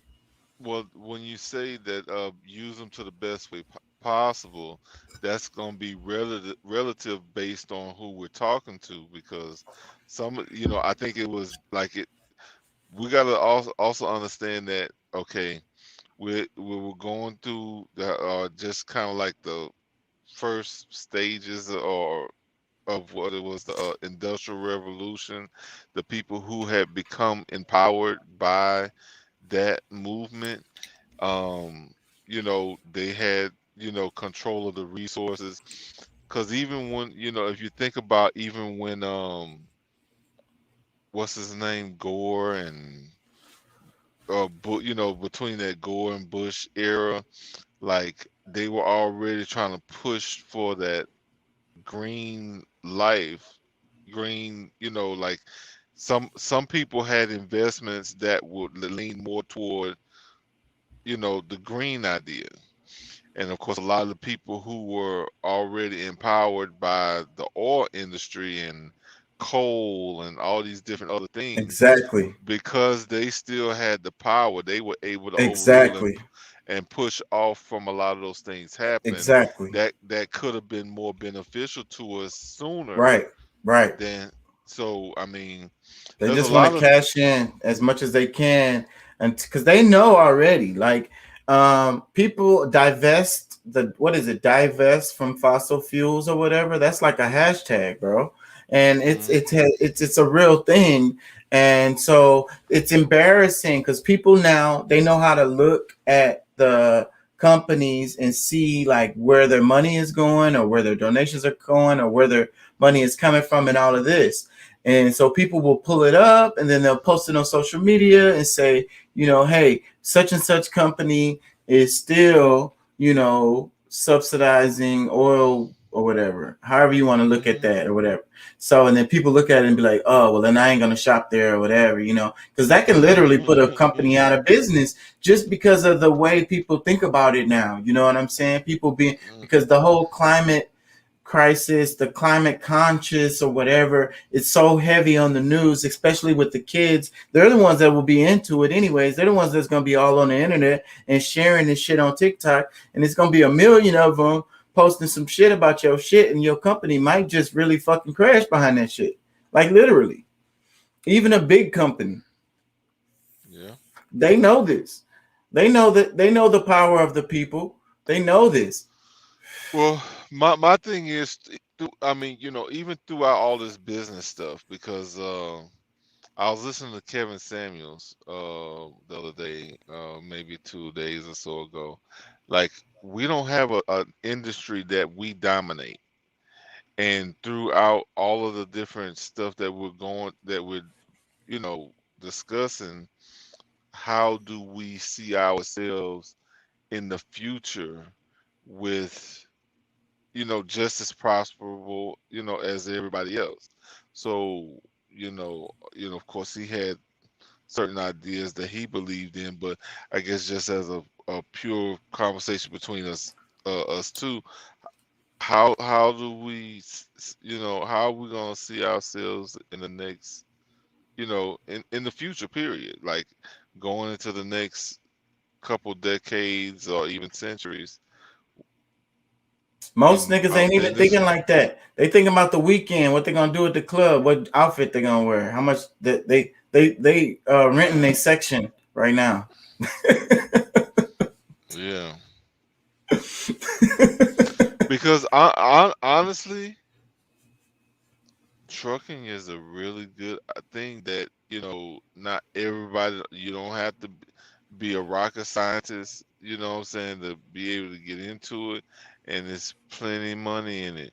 Like, that's one thing that people gonna always need is shit move from here to there.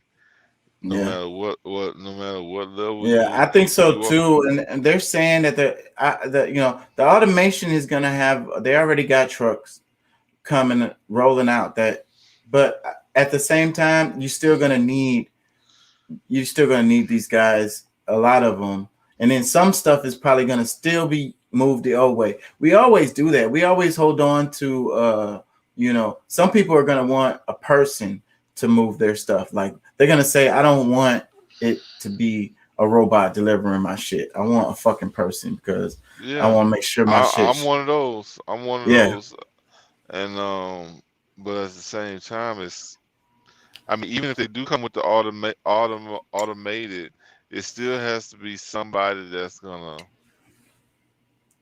I guess, have to broker it. So they're gonna have to have the middleman, and they're still gonna have to have, like, what if maintenance. there's Yeah, some kind of, it may have a default system for the, right. But it people. needs a maintenance, and it's gonna have to have a person to because when things don't work, somebody it has to be a person that's gonna be able to make the adjustments and make the shit start working again. Because they're not gonna be able to do that remotely if it's some kind of it could be some kind of little physical damage that happened. It could have just been like a stick got stuck in the tire, some random ass shit like that, and you can't fix that remotely. And the robot ain't gonna be able to fix that. A person gonna have to walk over there and pull the stick out the tire. Yeah, but different trucking repair shops will be prepared for that type of stuff. So I don't think that's gonna really be an issue. And So maybe even it'd be like, like a record service. Okay, go ahead. I didn't think about that. Go ahead. yeah, but the as far as long distance travel, like let's just say something that's got to be from New York to California in 2 days, you can do that on by with one person instead of needing two. Yeah, That's the part that I think right. The a lot of truck will people. take over and drive while you sleep. Yeah.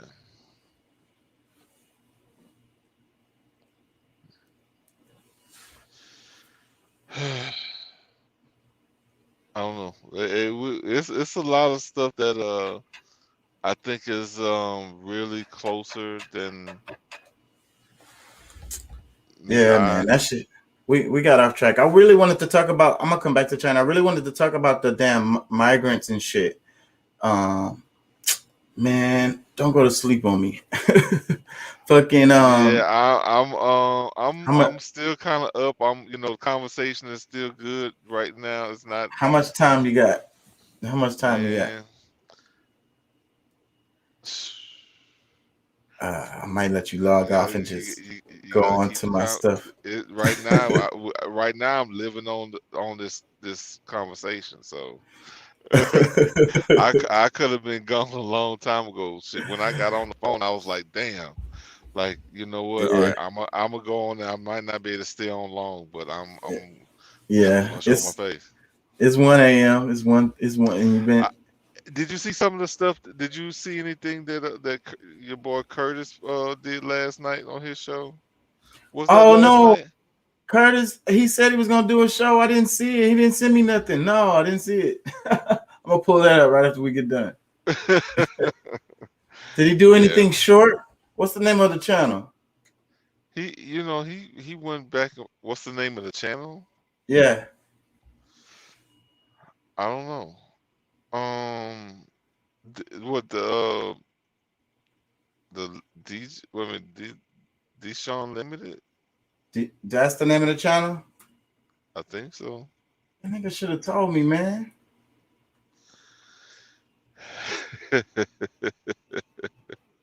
Hey, well, you know what? That was one of the things, yeah, that I wanted to add. Like, there was a guy that, and this was a part of what was on the show, because he kind of went through telling a story, Bible verse story about the water, water and I can't find it. He gonna have to send me a link. Damn. yeah, but Go ahead. there's a guy that I think is he out of Texas, maybe Austin or whatever, somewhere that he created this machine that makes water out of thin air. Like it pretty much steals the water out of the air and it's able to convert it, and it's a great invention, I think. I mean, and you have to kind of look at it to see exactly what I'm telling you about, but I want one. You know what I'm saying? I have a regular phone or whatever, but I want one of them things. I don't know how much it costs, but Damn, I want to see that shit.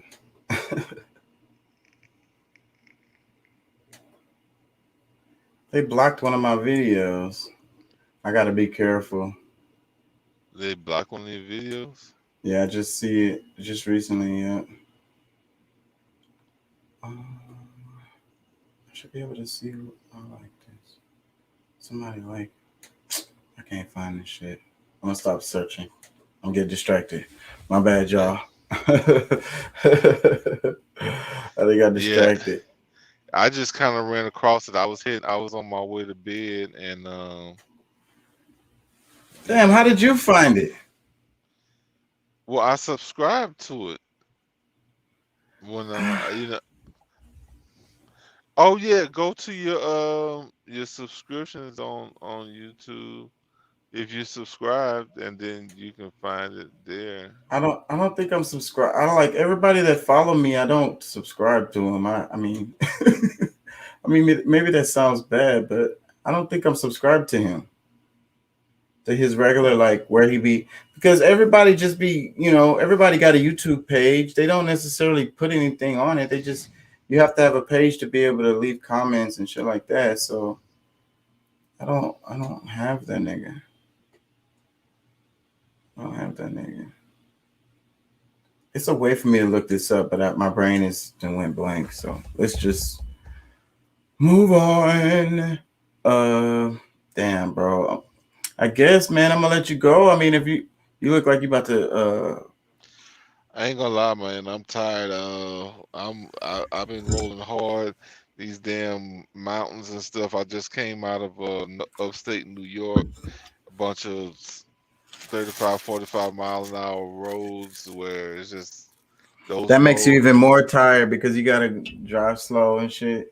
You gotta drive slow, stopping at lights, and all this other kind of stuff. Like, yeah, I mean, if I'm usually a lot of times if I'm on the highway, I'm like interstates and stuff like that, it's not so bad. But when you're going through country towns and all that, it's I already much know. tough. I already know. Gotta tap the brakes a whole lot more. Oh yeah, definitely.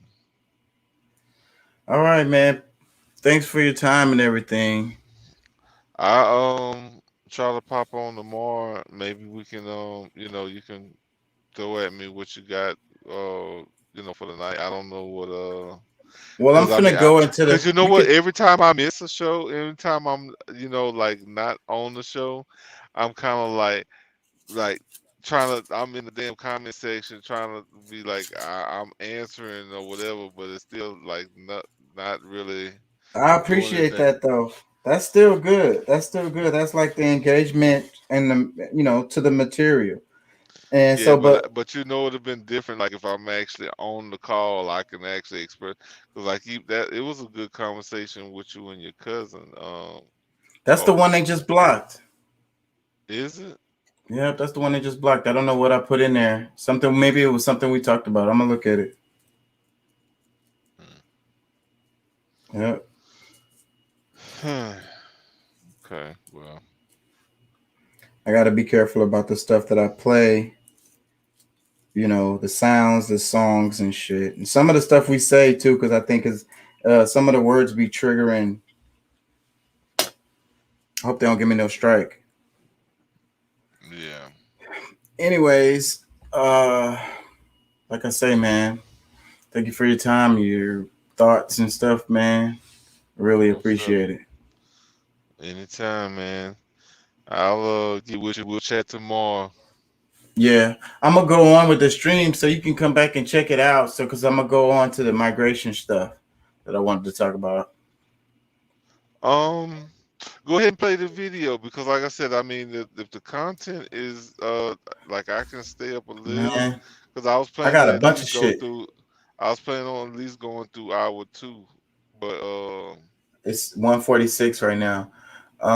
Because and I had the Israeli shit, but I got a bunch of shit. So, hold on, let me well, see. if we don't get because I mean I know you don't want to replay it into another episode, but I would say because that's something that we could have talked about even tomorrow. But Yeah, I got a I'm bunch of kind of stuff, so I'm gonna have more left over probably tomorrow, and because I really gonna keep this theme up because the migrant crisis and what we're talking about and shit, and it goes really deep, and that's my point. Like, do you know why Dominican Republic don't like Haiti and shit?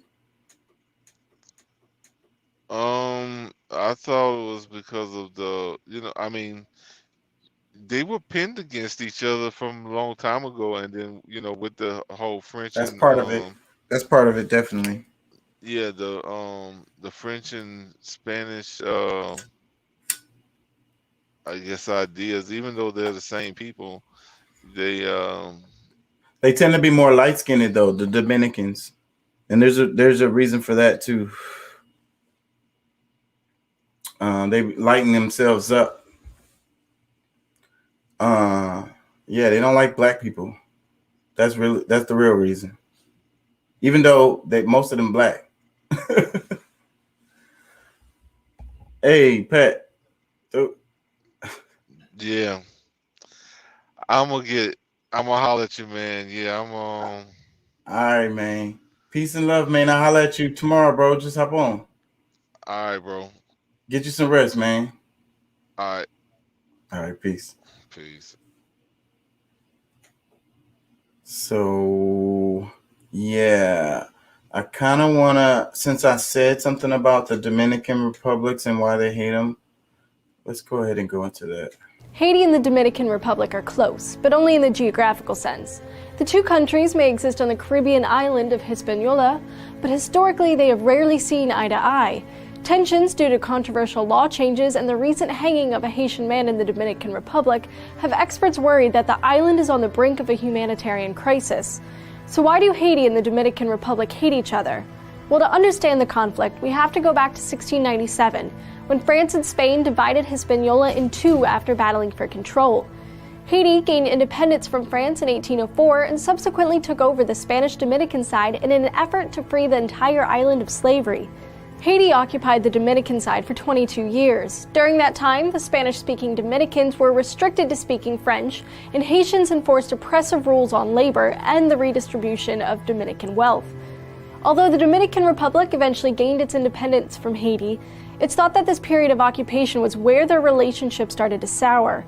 Since then, several social and economic factors have contributed to deepening divisions. Today, tensions are largely motivated by racism.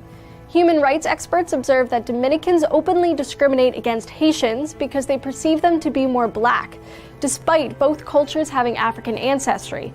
Dominicans argue that they have more European heritage than their Haitian neighbors. This anti-Haitian sentiment has endured since 1937, when dictator Rafael Trujillo led the Dominican Republic.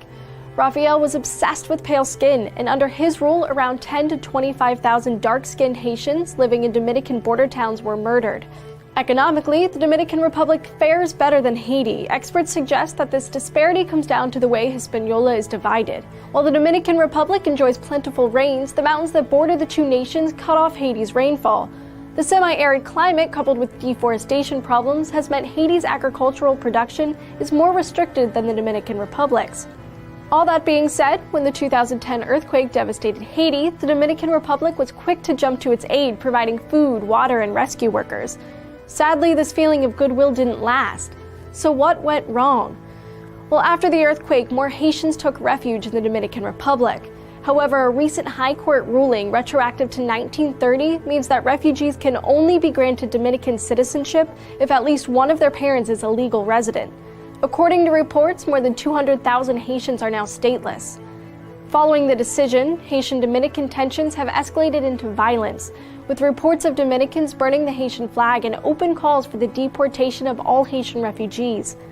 Experts suggest that countries like the United States and other Caribbean nations may have to get involved if the new ruling continues to perpetuate human rights abuses against Haitian refugees. To learn more about tensions between other countries, check out this playlist now. What y'all think about that? Yeah, man, the Haitian, they just can't catch a break, bro. You see, like in the news, the United States won't let nobody in. The freaking Dominicans is right next door, and they won't let them in either, even though they're going through it. It is what it is, man. It's cold, bro. It's a cold, cold world. And these fake ass borders and these fake ass histories, some of the damn histories aren't even real. Like the shit that they put on the wall and the statues and shit, fucking fake. Not even some of that shit ain't even happened. So you all worshiping some old shit on the wall that's not even real. Check this out. This neighborhood is known as Little Haiti. It lies in Santo Domingo, the capital of the Dominican Republic, on the eastern half of the island of Hispaniola. About 500,000 people from Haiti on the western side live here, but since the pandemic, they have fewer jobs, especially in construction and farming. Many lack residency permits or access to employment services and health care. And now the Dominican government says it will build a border wall to keep migrants from Haiti out. In just 2 years, we want to put an end to the serious problems of illegal immigration, drug trafficking, and the movement of stolen vehicles, and achieve the protection of our territorial integrity. While some people from Haiti who've lost their jobs now sell whatever they can on the street, tens of thousands have returned home. The Dominican Republic is one of the fastest growing economies in Latin America, while its neighbor is the poorest nation in the Western Hemisphere. Much of the Dominican public supports the move to increase security along the border. I think it would be important because it would control migration from one country to another. There wouldn't be as many problems as there could be. If the wall is built and if it's correctly demarcated, it's beneficial for both countries. When border gates opened in Dajabon this past Friday, hundreds of people from Haiti were able to cross and sell and exchange goods at a border market. It's one of 4 official crossings, where many people's livelihoods depend on informal market trade. But there are dozens of unofficial crossings along the 380-kilometer border. Critics say the wall won't solve underlying problems. Measures such as increased border control should ideally be complemented by measures to promote regular and orderly migration. The International Organization for Migration, or IOM, and other rights groups are calling for a humanitarian corridor for those from Haiti who are in need during economic and political crises. There is permanent persecution. We really regret that a government that claims to be a government of change is not respecting the dignity and rights of immigrants in the Dominican Republic. Many in Haiti say that despite the shared ancestry and history on the island, they've long suffered persecution, and they are concerned the wall will only create further division. Andrew Chappelle, Al Jazeera. Damn, bro, they even gonna build a wall, bro. They like, we're gonna build a wall. Sound like Trump. Build a wall. Keep them out. Screw those people. They're way too dark. A lot of it is racism, and like I say, these damn borders aren't real anyways. People move back and forth. People have moved back and forth historically. So, and I really just want to try to give you guys an idea of, you know, the big picture of this thing, at least in the Central and South American like area. So that was my idea for this video. So let's do this. The Venezuela-Colombia border has been a center of unrest for a month now, and in a recent development, Venezuela has created a special military unit called Integrated Operational Defense Zone on the border area. 8 Venezuelan soldiers have died and 34 have been injured since the recent offensive started. Here, with political and military will, we can do the task. We assure Venezuela that we are going to clean it completely from one end to the other, centimeter by centimeter. We are not going to wear ourselves out, and we are not going to get tired because this is Venezuelan territory. We are not going to allow any type of force, be it conventional, irregular, criminal, drug trafficker, etc., to come to Venezuelan territory to commit crime. Hundreds and thousands of civilians have been affected by the clashes initiated to combat fighters that the government calls terrorists. Nicolas Maduro has said the groups which he claims have links to the Colombian army have planted anti-personnel mines on Venezuelan territory, contributing to the military casualties. He said Venezuela would request immediate aid from the United Nations to clear the mines. Padrino said Venezuelan soldiers have deactivated 16 explosive devices near the town of La Victoria in Apure. Colombian Defense Minister Diego Molano El Tiempo over the weekend says that Maduro's government had become entangled in fights between different groups of the former FARC guerrillas. He added that meetings had been held between the Venezuelan armed forces and dissident allies to coordinate an offensive against other ex-FARC. Venezuela, on the other hand, has denied any links to Colombian guerrillas or drug trafficking groups.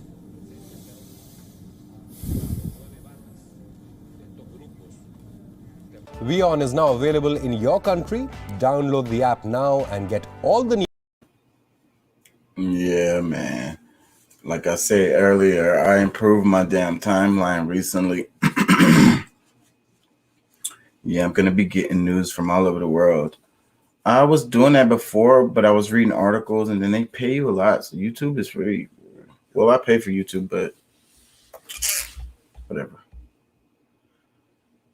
Because that's good shit right there. Yeah, I got to do digging to find shit like that.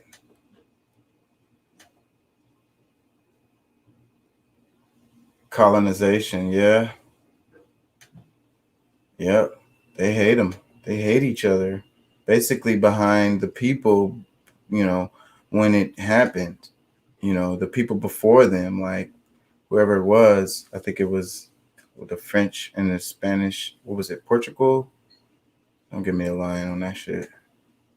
Yeah, that's the reason why the legacy of colonialism, post-colonialism is always very racial and like apartheid and separatists and, you know. All right, let's move it on. Colombia.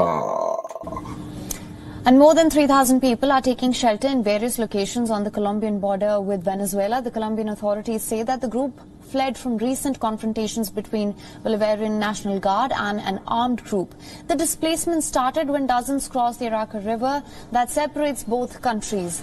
They took shelter at a municipality in northern Colombia. Just in the days, the displaced people rose from thousands, with majority being Venezuelans. Estamos en el cuarto día de recepción de desplazados por la violencia del vecino país. Hoy cuantificamos a las 10 de la mañana 3.961 personas que se encuentran en 15 puestos, en 15 lugares donde están en este momento recibiendo atención. Now, among those were also Colombian migrants. People on the Colombian side of the border heard machine gun fires and explosions. The Venezuelan Defense Ministry claims that its army fought an armed group. However, it did not disclose any of the details of this group. The president of Venezuela's National Assembly, Jorge Rodriguez, has also accused the U.S. and Colombia of having links to groups that are attacking a border region of the OPEC nation. The accusation comes after the Colombian government reported thousands of Venezuelans fleeing their homes. Venezuela has said that its military is fighting Colombian armed groups in rural areas and has its population support. Meanwhile, the Venezuelan Attorney General Tariq William Saab has opened a fresh investigation on former Venezuelan lawmaker, opposition leader Juan Guaido. He has accused Guaido of seizing $7 billion from Venezuela. Queremos informar en alcance a todo lo que hemos venido realizando contra uno de los sujetos más despreciables de la sociedad venezolana. Despreciable por toda su inédita trayectoria como jefe de una banda criminal de carácter transnacional. Efectivamente, me estoy refiriendo a la serie de acciones delictivas, criminales que atentan contra la República, que ha venido realizando este sujeto, Juan Guaidó, con sus secuaces, en donde Venezuela, vean ustedes, posee más de $7.000 millones secuestrados en bancos extranjeros. This comes a day after President Nicolas Maduro accused the seizure of $7 billion into foreign banks. The latest accusation comes against Juan Guaido, mounts up to a long list of charges that he already faces. Pero Venezuela tiene mercado.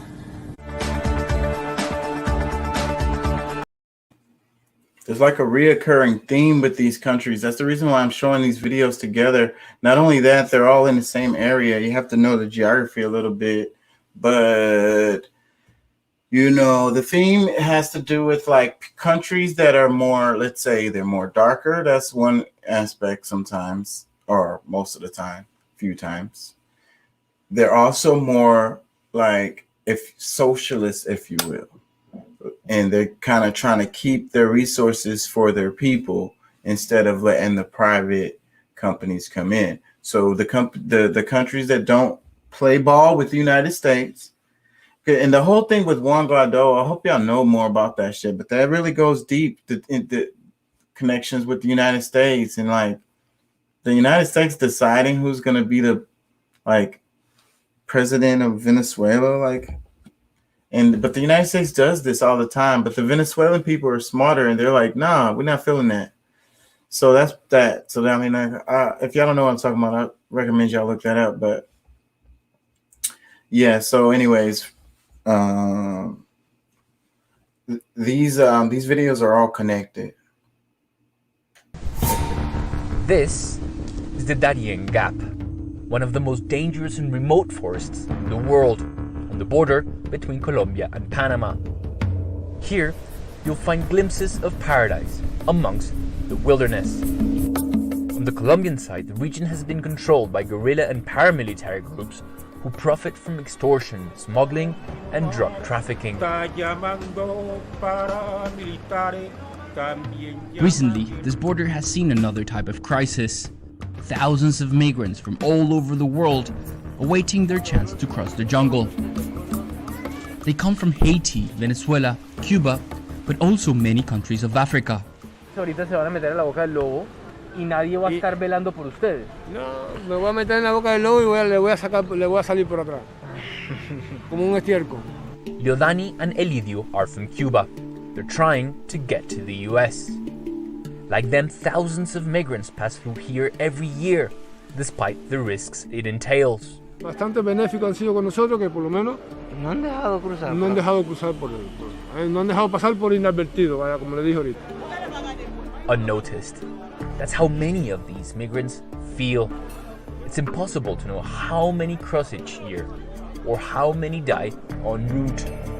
Now, with the pandemic, the border between Colombia and Panama is closed. There's no sign of humanitarian or state organizations here, so the future of these people completely depends on those who can cash in by helping them cross illegally. For at least 15 years, migrants have been departing from this beach onto the Darién, where they cross the border to Panama. They don't have access to a room, to water, to a toilet here. People travel from all over South America to these two cities. From here, it's a 2 to 7 hour boat ride and then up to 20 days of trekking through dense jungle towards North America. So here at the other side of the Gulf is where the migrants start their journey onto the Darién. And they come in a tourist boat, which is the same that we came in, but they are charged 3 times the price. And then the police is there, and there are locals that host them through the jungle. In the jungle, they're led by coyotes like this man with the red cap. He's telling them when to start the journey. Ale, ale, ale. These 2 young men on motorbike shout at them to hurry up. And this is the last sort of piece of civilization that the migrants are going to see for at least a week. Now they're going to the Darién jungle. The coyotes seem to be controlled by the so-called Clan del Golfo, one of the most powerful armed groups in the country, with around 3,000 soldiers. But the army captain tells me illegal migration isn't the only thing they're keeping tabs on. Que la presión que ejerce sobre la comunidad, sobre la región del Golfo de Urabá es significativa. De alguna forma también controla las actividades que se desarrollan tanto comerciales legalmente como la ilegalidad, narcotráfico, contrabando, incluso, insisto, migración irregular. Just a few days before we met, they rescued a dinghy with people on board, including children. In cemeteries like this one, it is increasingly common to see graves of those who drowned while trying to cross the Darién. Realmente no me importa llegar a mi destino, ver a mi madre que tiene 85 años, está allí, está mejor que yo, sí, porque está con mi hermana allá, pero mi objetivo es ver a mi madre, llegar a mi madre. No. This journey can be deadly, but hundreds of people embark on it every day. They feel that the risk is worth it. If it means they might reach the US and start a new life.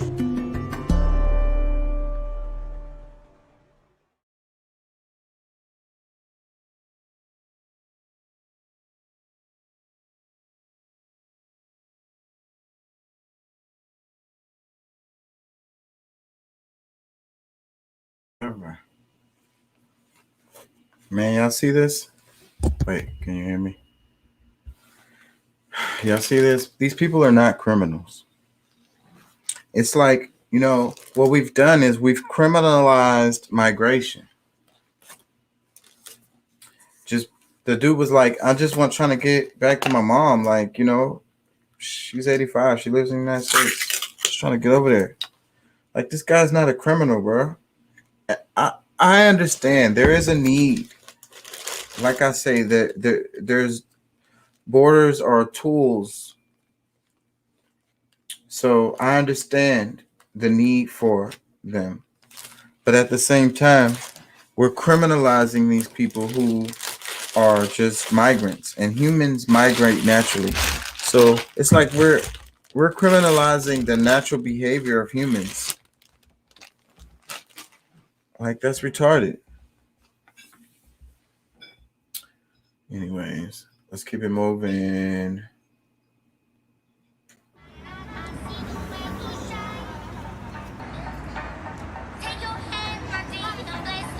En verdad que con la pandemia nosotros nos ha transformado mucho.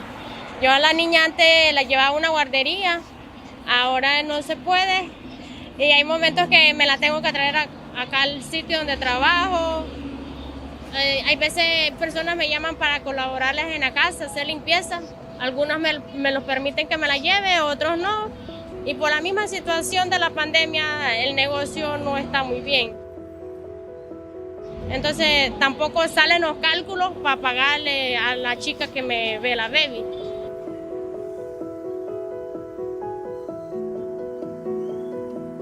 Letras que continúan tu nombre y apellido. Muñeca, silla, zapato, un payaso, una araña. Se siente que es un recargo más, porque están dando demasiado folleto, los presionan a uno.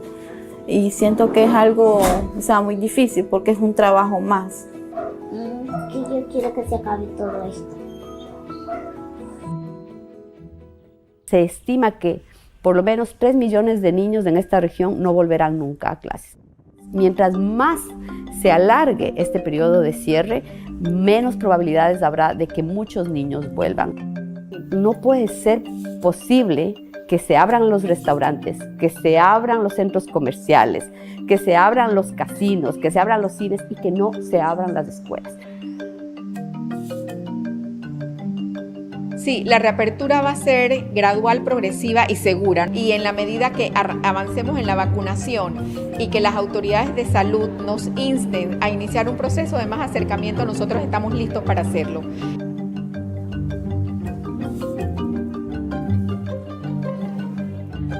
Hay que enseñarle a nuestros niños que cuando hay momentos difíciles hay que seguir adelante. Debemos de ya iniciar clases porque hay que quitarnos ese miedo.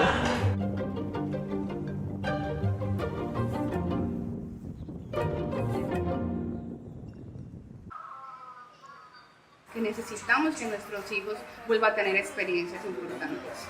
O sea, yo extraño que mi hijo regrese del colegio contándome historias. Ya ve a sus amiguitos por el computador y no lo reconoce. Ya no tiene que contarme.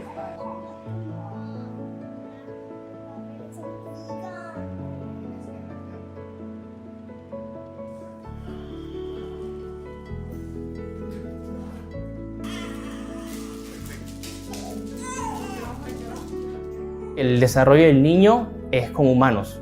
Él necesita de otros humanos para aprender el comportamiento y las cualidades normales de la cultura en la que vive. El no estar con humanos lo retrasa y puede traer problemas en el neurodesarrollo del niño, problemas para adaptación, problemas de comportamiento, problemas de conducta.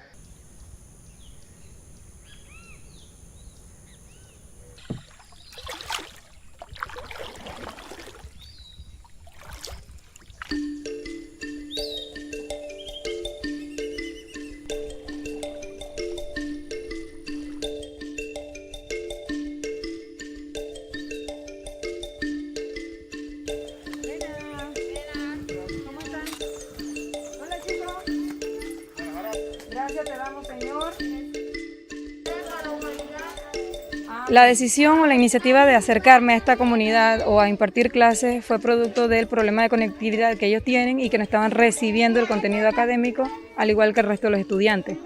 Entonces eso me motiva a venir y acercarme a ellos, a darles clases semipresencial. Lagartija, ardilla o lagartija, vamos, muévelo, aquí. Excelente, muy bien. Como experiencia como padre, a la conectividad primero fue muy difícil y es difícil para nosotros como indígenas principalmente, pero también la conectividad de las redes que uno no puede también conectarse, las tecnologías que tampoco uno sabe también acerca de eso. Alguno de esos cambios muy importantes sería que construyeran una escuela aquí dentro de la comunidad. Independientemente si somos en Vera o somos buenas, tratar de hacer una escuela para que los niños también compartan entre ellos. Ahora hacemos izquierdo, derecho, izquierdo, derecho. Así. Izquierdo, derecho.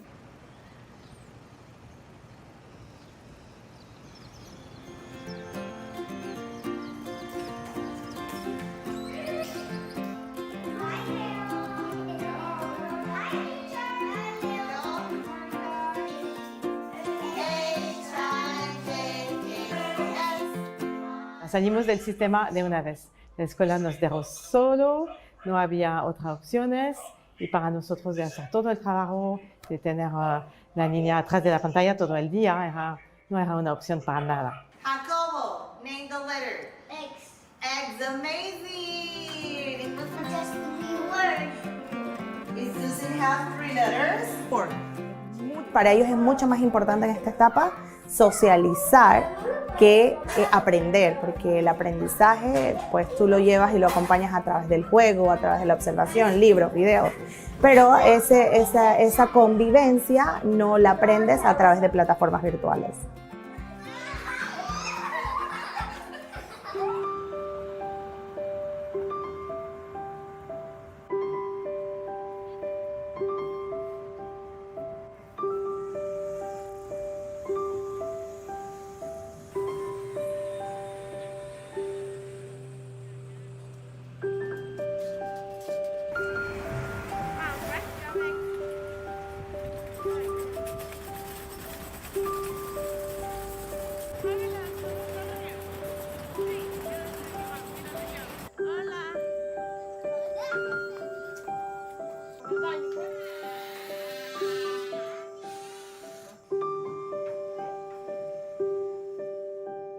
Pero en lo personal, a mí sí me encantaría que regresen a clases presenciales porque sé que mi hija está en la temporada de desarrollo y quiero que lo viva.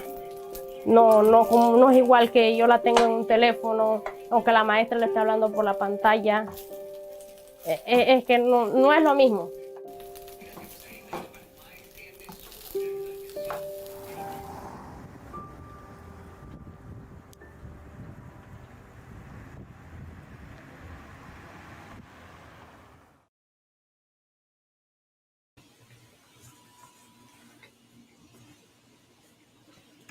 My bad. Peanut butter and jelly. Yeah, so, I wanted to go back to classes too. Those last 2 semesters when it was all the Zoom meetings, I didn't get no credits. I couldn't do it. Sitting there in front of the screen, sitting here in my room or whatever, even everything was closed. If it was somewhere like a library, I could have went and sit in the Zooms, I would have been able to do it. I really had a hard time with it. I can't learn that way. I need I don't know. I need face-to-face classes. I need that shit. Anyways, just like, it's like, a lot of people, like the people who are against migration are the same people who are like pro-life. And it's like in that video, you can see the little babies in the video. Like what they do. Are they criminals? Didn't ask to be here. They're just thrust into the situation. You're going to demonize them? You're going to demonize their child? Because of a border, an artificial border? Some shit that you made up, some imaginary line that you draw on the map? Does that not sound ridiculous? Violence and corruption are some of the main reasons that families continue to make the treacherous trek to our southern border. But what happens when the root causes of these conditions are suspected to be perpetuated by a country's president? ABC's Rachel Scott brings us this report on the delicate diplomatic dance that our government is facing when dealing with the president of Honduras. It is sometimes called the heart of the Americas. Nestled in between North and South America, Honduras is a country known for its beautiful natural resources and endless terrain. But in the last few years, the beauty of this country of over 9 million people has been shadowed by rampant violence and corruption, causing a mass exodus to our southern border, all in the hope of a safer and better life. I traveled to the U.S.-Mexico border at the end of March, where I met this mother and her 5-year-old daughter just moments after they crossed the border, hoping to reunite not only with her husband, but also her young son. Está muy deprimido y entonces yo necesitaba volver a estar con él. Tenía que seguir luchando. the mom carrying with her a single strip of paper. And the address, the number and the address of where they can go. Wondering if she would ever be able to hold her son again. Cuando ha hablado conmigo me dice, mamá, ¿cuándo vas a estar conmigo? Y a mí me duele mucho porque eso no es muy fácil. No le puedo decir mañana porque no sé si yo iré a tener la oportunidad de estar con él de nuevo. This mother just one of the almost 41,000 Hondurans who were encountered at the border in the month of March alone. Many of them say they were fleeing the growing crisis back home. Prosecutors citing Juan Orlando Hernandez as a co-conspirator in a drug trafficking case. The country's president, Juan Orlando Hernandez, along with his brother Tony Hernandez, a former Honduran congressman, have been accused by the U.S. Drug Enforcement Agency of being a key figure in a violent state-sponsored drug trafficking conspiracy. In fact, it was a U.S. federal case against Tony Hernandez, where the U.S. government asserted that organized drug trafficking and corruption reached the highest levels of the Honduran government. This is a narco cartel actually taking full military, diplomatic, political, economical control of a whole country and putting that power to bear into moving drugs to the U.S. Sergio Barr is a sociologist and political analyst in Honduras who has been closely following the U.S. case against Tony Hernandez and the humanitarian migration crisis in the U.S. What's happening in Honduras is an absolute collapse of the democratic institutions. The law system is broken, the political system is broken, the economical system is certainly broken. The president's brother, former Honduran Congressman Tony Hernandez, was sentenced by the Southern District of New York to life behind bars for his role in drugs and weapons trafficking. An explosive trial where U.S. prosecutors presented evidence that President Hernandez not only accepted $1 million in bribes from drug king El Chapo, but that he wanted to, quote, stuff drugs up the gringos' noses. President Hernandez, who denies all allegations, has positioned himself for years as a strong ally to the United States. But on the heels of these allegations, members of Congress have condemned his government. I hope that the Justice Department will take an even more active role in making sure that the governments that we're dealing with are straight up. For years now, Hondurans, especially younger ones, have taken to the streets to protest. Many of them with one simple message splattered across buildings and signs: out with JOH, the initials for Juan Orlando Hernandez. Daniel Correa is a college student participating in protests against the Hernandez regime. El sistema electoral en Honduras es un chiste. The 22-year-old uncertain if a bright future for him is an option in his native country. No tenemos estas oportunidades. We don't have the opportunities to grow, whether personally or collectively. There's no social mobility, no opportunities for personal growth. That's the reason why the majority of us young people are being forced to emigrate. And Washington is paying attention. Recently, President Joe Biden announcing he's considering sanctions against Central American leaders for corruption. Biden putting his vice president, Kamala Harris, in charge of addressing the root causes of migration. And some in Congress have introduced bills to hold the Honduran president accountable. This one proposed by Congressman Joaquin Castro and other Democrats on Capitol Hill would sanction the president for corruption and humanitarian rights abuses. What happens if you don't get past these challenges? What is the consequence? My fear is that these challenges are going to languish and that the people of Honduras, most of all, will pay a deep price in all of this, and that you'll continue to see very desperate people making a dangerous trek to our border. There are people who are fed up and they're walking all the way to the U.S. in order to provide a better future for their family. The hope for a better future and an outcome like Lesvin and her daughter Anjali, who managed to reunite with her husband and son in Maryland. It was the first time they saw each other in years. The family telling ABC News, as parents, we are happy and grateful that God gave us this opportunity to have our children grow up together, fleeing the claws of corruption. It just seems like the borders and the walls don't seem like they're the answer, right? to people moving around, it seems like they're the problem. It seems like they're creating more issues, right? I don't know how many of y'all old enough to remember when the what was it, the Berlin Wall went down, like Eastern and Western Germany. I remember watching that shit live on TV. I was a little kid. And that shit was crazy, man. How family members hadn't seen each other since the wall had been put up, and they lived like not blocks away from each other. Crazy, crazy, crazy shit. For what? For what? For what reason? Because eventually the wall came down.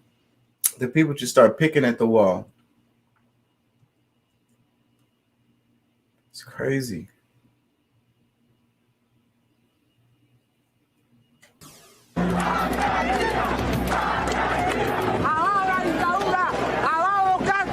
These are the chants that rocked Cuba when the biggest anti-government protests there in decades erupted on July 11th.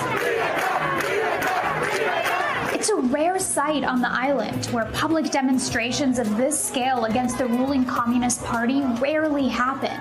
There is no other point of comparison here. This was completely unprecedented.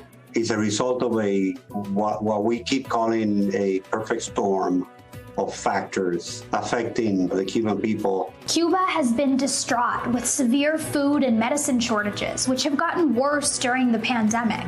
But it's not just these factors that led to this breaking point. So how did we get here?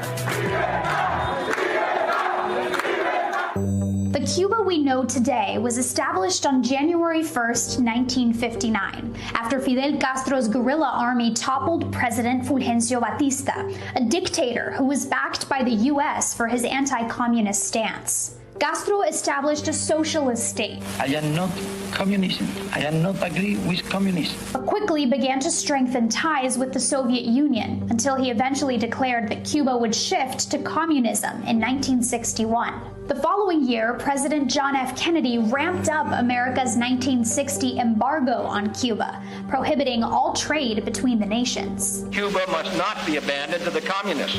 Cuba is still feeling the economic blow of this embargo, which has never been fully lifted, but now allows the export of food, medicine, medical equipment, and humanitarian goods to the island. Still, the government has put customs restrictions on food and medicine that have only been lifted following these recent protests.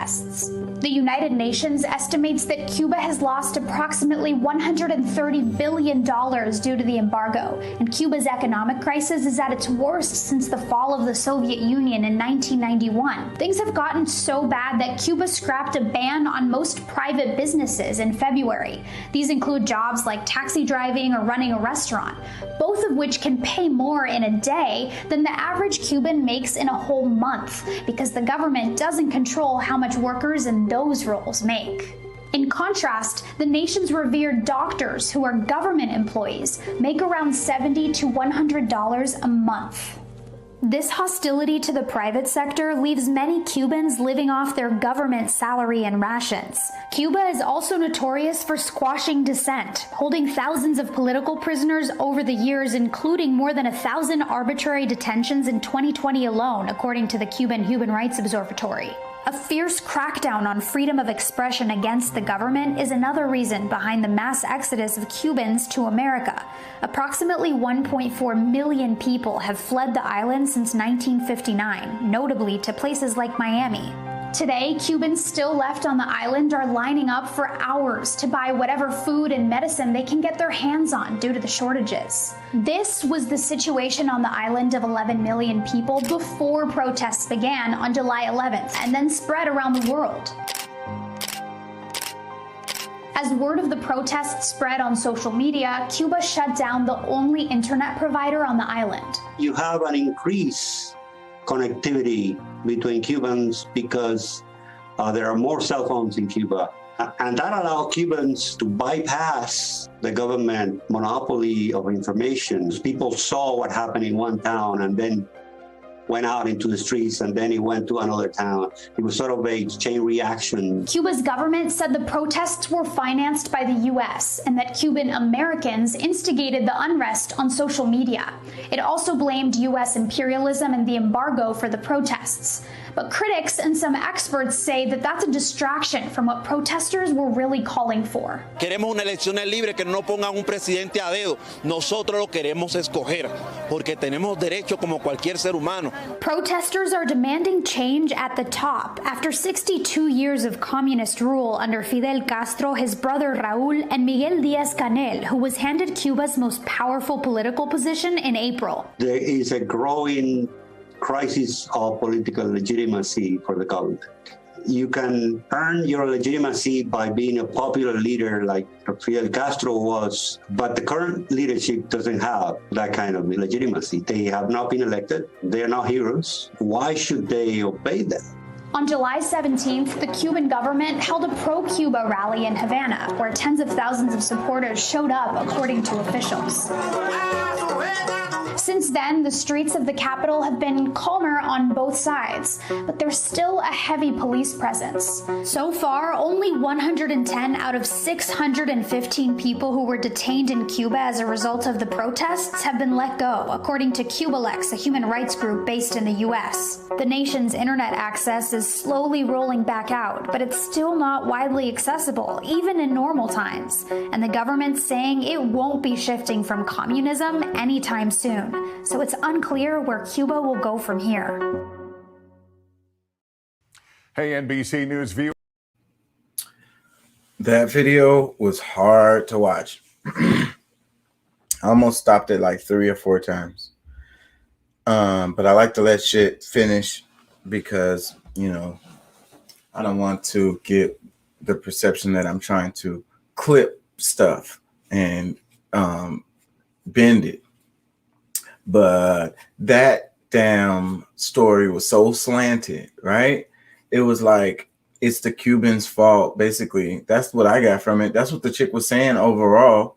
Yeah, it's fucked up, the stuff that, you know, the United States did, but Hugo Chavez came and then he said he wasn't going to do communism, and then he actually did it. And then they're so hostile to private equity or private capital, and, you know, their government is corrupt, and the people don't want their government, and ... So, but that's the narrative. That's the narrative that they're giving with that show. Although there was a lot of good information in there, that narrative was absolutely not true. Absolutely not true. The whole reason why Chavez, you know, became so powerful was because the people loved him. And they still do. So that's bullshit. It is what it is, though. That's why I do this channel. Hopefully can teach you guys or help you learn how to, you know, consume the news. You know, it's okay to watch the news. You just can't let it feed you the narrative. Once you know what the narrative is, then you know when they start spilling it. But then also, what I always say, if you flip it on the opposite, a lot of times that'll be a lot closer to the truth. So if you figure out what the narrative is, flip it to the opposite. Now you got something to work with. And you can go in that direction and keep digging in that direction. You're gonna find a lot of truth over there. I don't know, y'all. I'm kind of tired, man. The show didn't go like I wanted to. I don't have people that were supposed to come. I'm really curious about freaking Curtis's channel. That's got me distracted. I'm over here looking for it while I'm doing this. And I don't know. I got some stuff left over. I might just put that on the next show. Oh, man. Where should the borders be? We got to play this video because the point of this whole thing was global migration and politics. And I should have played this at the beginning of the video because this is really, really good. Anyway, so asking the Israelis, where should the border be? Y'all check it.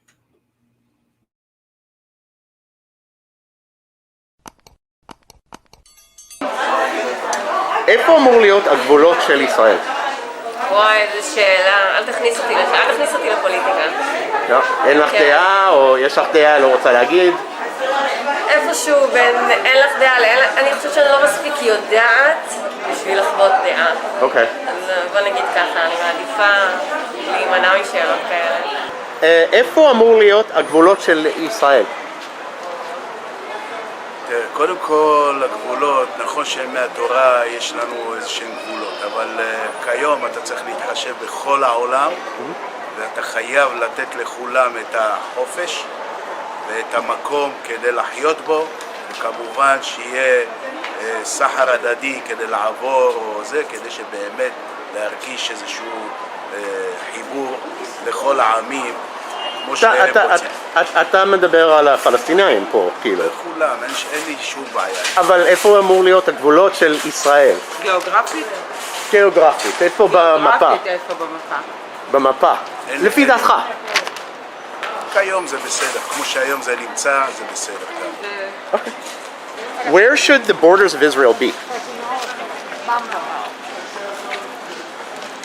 I would be okay with the 1967 borders. Okay. Yeah. You're okay with that too? Green line, yeah. Yeah, although I would be willing, I think we should do a swap to keep larger settlements. Okay, so keep the settlements within Israel and then do a land swap, sorry, it's just a lighting pad, and then do a land swap so it's equal amounts of land that they get in that sense. Yeah. Okay. Where should the borders of Israel be? Where should the border of Israel be? They should be, it's a difficult question. Where should they be? For you? It should be, for me, 67. Okay. Yeah. 67 borders. Borders, yes. Okay. Why? Why? Because I don't need 3 million Palestinians. I don't know how many. Maybe even more Palestinians to be Israeli citizens. So I prefer to be a Jewish country, not a Muslim country. איפה הגבולות של ישראל, מדינת ישראל, אמור להיות? איפה הגבולות של ישראל? אמור להיות. אמורים להיות. זאת אומרת, מה שאני חושבת שהם צריכים להיות? נכון, מה שאת חושבת. אני חושבת שהם צריכים להישאר ברמת הגולן, את הגבול שיש שם. אוקיי. מה עם יהודה ושומרון? להחזיר? מהצד הוא אומר להחזיר? דעתו של אבא להחזיר, אני עוד חלוקה. אוקיי, מה... גם את רמת הגולן. לא. גם את רמת הגולן? הכל להחזיר. הכל להחזיר, אוקיי, אבל את אומרת לא, אבל מה לגבי גדה המערבית, כאילו יהודה ושומרון? אני חלוקה, אני חושבת שכן צריך להחזיר חלק מיהודה ושומרון. כאילו פלסטינים? תהיה להם עצמאות כאילו? כן. אוקיי. ועזה? כן. כאילו לפלסטינים? נכון. הנה, אף אחד פה לא רוצה. לא רוצה, ממש לא. Where should the borders of Israel be? The borders, oh.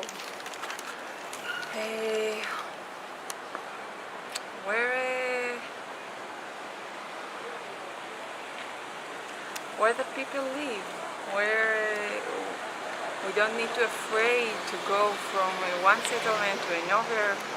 It should be safe. No, but currently we don't have official borders technically because all this whole piece of land in the West Bank. Should it be on the Jordan River? Should it be parts of where Adam is, and leave other parts for Palestinians? Where are the borders? I believe the borders of Israel are where God gave us to.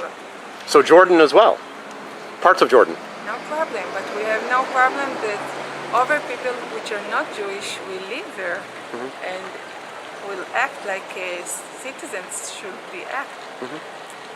Not they want to agree. Terror attacks. Yeah, about terror attacks. איפה הגבולות של ישראל אמור להיות? גבולות ישראל, מהים עד הפרת והחידקל. כל המדינות של... גם עיראק? כמה שיותר יותר טוב. את רוצה... רגע. את מוכנה... לא, אתה לא יכול לשאול סקר ולקבל רק תשובות שאתה מסכים איתן. ברור שלא, אבל רגע, לוודא. את רוצה לכבוש את עיראק, סוריה, לבנון? אני לא רוצה, אתה שאלת מה אני רוצה. יש רוצה ויש מה אפשר ומה רצוי. אוקיי, אז מה... מה אפשר ורצוי? רגע, את רוצה מהנילוס עד... אני רוצה את כל יהודה ושומרון שלנו, את כל הגולן, כל רצועת עזה אצלנו. אוקיי, ומה עם הפרת והדקל ו... זה ברצון, בשאיפה. אוקיי, אז מה קורה עם הפלסטינאים אם מדברים על יהודה ושומרון? מה קורה? יש להם מספיק מקומות משלהם שהם יכולים ללכת לשם. של הערבים, כאילו בחו"ל. כן, מדינות הערב הם רוצים, הם מסוגלים לחיות איתנו בשלום. בבקשה. אנחנו ראינו פעם אחת את הדוגמה של גוש קטיף, שנתנו להם וראינו, במקום שיעשו משם גן עדן, ראינו מה הם עשו משם. עומדים על המקומות שפינו ויורים משם. פעם אחת עושים טעות, לא יותר. איפה אמור להיות הגבולות של ישראל, לפי דעתך? לפי דעתי בגבולות הנוכחיים. אוקיי. כאילו הירדן זה בצד אחד, הים בצד השני. מעצבן. מה שכרגע אנחנו נמצאים בגבולות שלנו, קצת חסרים לנו גבולות בעיניי שהיו? איזה, היו מתי? חבל עזה, עוטף עזה, כל האזור. גם צריך להיות עזה? יש שם חלקים, זה לא עזה, זה בעצם האזור של גוש קטיף. הבנתי, מה שהיה התיישבות על יהודים בעזה. אוקיי, אבל מה כל עזה השני? לא כל עזה, אני לא צריכה את כל עזה, את מה שהיה. מה שהיה, הבנתי, ומה קורה עם עזה? מה שקורה עם עזה, הם סובלים וגם אנחנו סובלים. לא, בסדר, אבל הם צריכים להיות מדינה כאילו עצמאית? מה יקרה? אני חושבת שזו החלטה שלהם, לא החלטה שלנו. אוקיי, ומה עם הפלסטינים שגרים ברמאללה, בית לחם? מה איתם? אני חושבת שהם די יודעים להתארגן, הם לא צריכים שאנחנו אלה שנבוא ונגיד להם מה הם צריכים ומה הם לא צריכים. אז הם יהיו עצמאים בתוך אזורים שהם כרגע. בבחירה שלהם, בחשיבה שלהם, כן. הם לא צריכים שאנחנו, בתור מישהו שגר כאן, יבוא ויגיד להם. אני חושבת שלהפך זה פטרונות כלשהי לבוא להגיד. זה מה? סוג של פטרונות. פטרונות. כן, אם אנחנו נגיד שאנחנו חושבים שאנחנו מחליטים להם שהם צריכים את זה. אבל מה הסטטוס שלהם? הם עצמאים, הם מדינה, לא עכשיו, כאילו בראש שלה. שוב, זה באמת לא משהו הם צריכים להחליט. הם צריכים. ואם מחליטים, הם רוצים את כל הגדה המערבית, יהודה ושומרון. זה כבר משהו אחר, זה כבר נוגע אלינו, וזה כבר מקומות של לדבר את זה, לראות את זה. מה אמור להיות הגבולות של ישראל? איפה אמור להיות הגבולות של ישראל? לפי התורה, לפי השמאל, לפי הימין. לפי מה שאתה חושב. לפי התורה. אתה חושב לפי התורה? לפי דעתך? רק לפי התורה. רק לפי התורה. אז זה אומר שחלקים של ירדן. גם של ירדן, גם של סוריה, גם של מצרים. לא היה לנו... גם של מצרים. סיני אמור היה להיות שלנו. סיני, אוקיי, לא קהיר. לא קהיר. סיני. יש עד גבול מסוים. הבנתי. אז סיני, עזה? אתה עדיין רוצה את עזה? מי רוצה את עזה? חייבים את כל המדינה שלמה. אוקיי, וחלקים של ירדן, קצת מסוריה וקצת מלבנון, לפי הגבולות. כן. אני אשים מפה. איך שזה כתוב בדיוק בתנ"ך, בלי לגמגם יותר מדי. בסדר. אבל רגע, מה אמרת? אם נלך לפי המדינה שלנו, המדינה הדמוקרטית שאנו חיים בה על פי מגוון דעות, לא כולם מסכימים עם הדעה שלי. כמה מסכימים נגיד? מתוך 100%?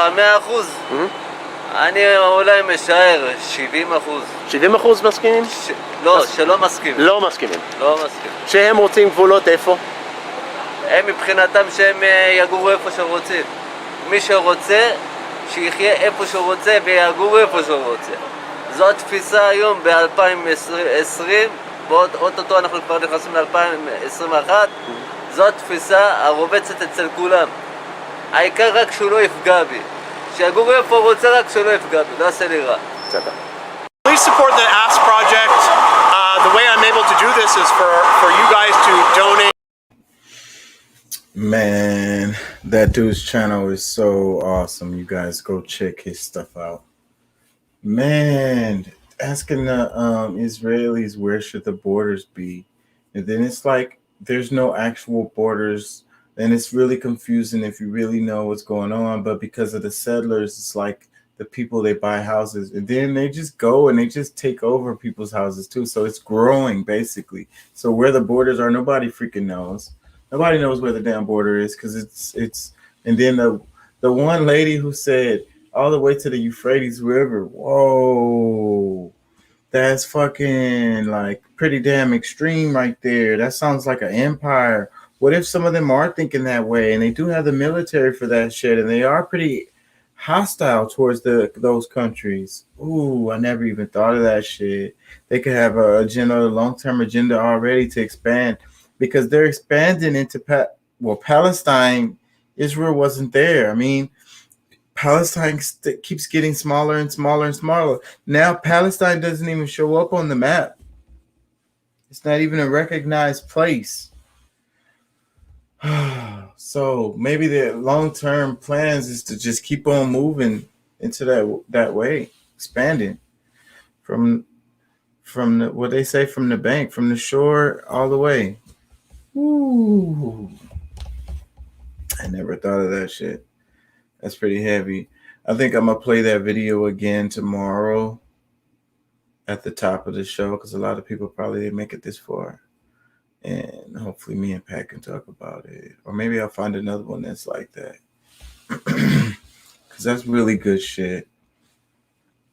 The one chick, the lady who said 1967 borders, and then she said swap the land.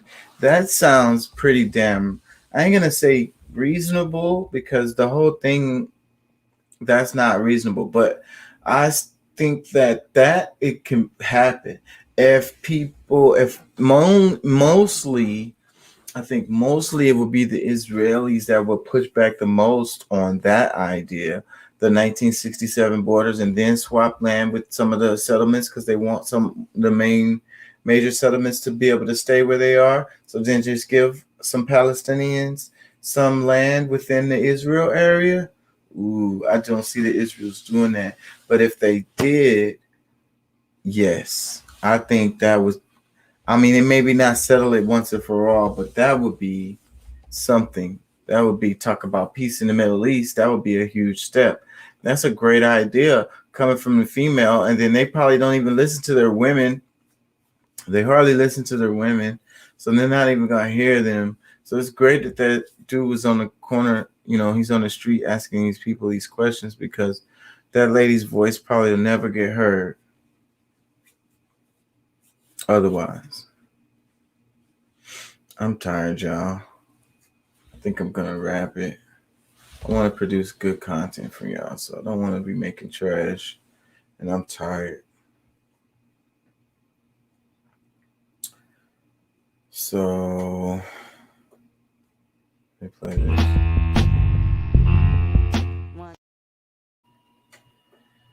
So I think I'm gonna wrap it, y'all. I'm gonna save this stuff for tomorrow.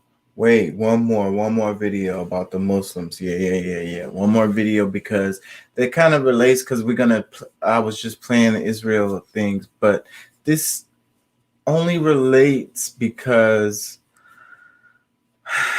like the backlash, it kind of relates to how the Israels treat the Palestinians basically because they're Muslim. Well, they use that as an excuse because I don't really think it's that. People always talk about remember 9/11, remember 9/11. That's what they say here in the United States about the Twin Towers and all of that.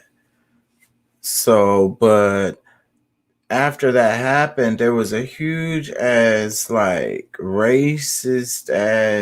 backlash against Muslims across the United States and in other countries, but it was heavy as fuck here in the United States. So this video kind of recalls it's Muslim people or people that look like they're Muslim getting treated a certain way after 9/11. Check it out. Rumdan Othman runs the Sultan restaurant on the avenue, serving traditional Middle Eastern food. I mean, it was a little tough time for the Arab community during the 9/11. Few incidents happened, you know, and people, there was a loss of life, but there was loss of business. Some people, they burned their business. Some people, they burned some mosques in the city. The mosque in the city was burned. Mosque in Brooklyn, I think, was burned partially. Few businesses. The Al Farouk Mosque here on Atlantic Avenue is the center of the community and became a center of controversy after the 9/11 attacks. Of course, law enforcement, the FBI, everyone was spooked, being caught unawares by the terrorist attack. So a lot of intelligence activity around mosques like this, but the community did rally round. New Yorkers too, but it was a difficult atmosphere for a lot of Muslims here.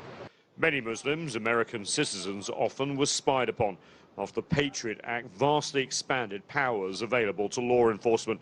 Muslims were pressed into spying on each other, innocuous activities often considered suspicious. Afnan was 3 years old on 9/11. He has only become a fully practicing Muslim in the last few years. He says his parents tried to warn him off, worried about radicalization.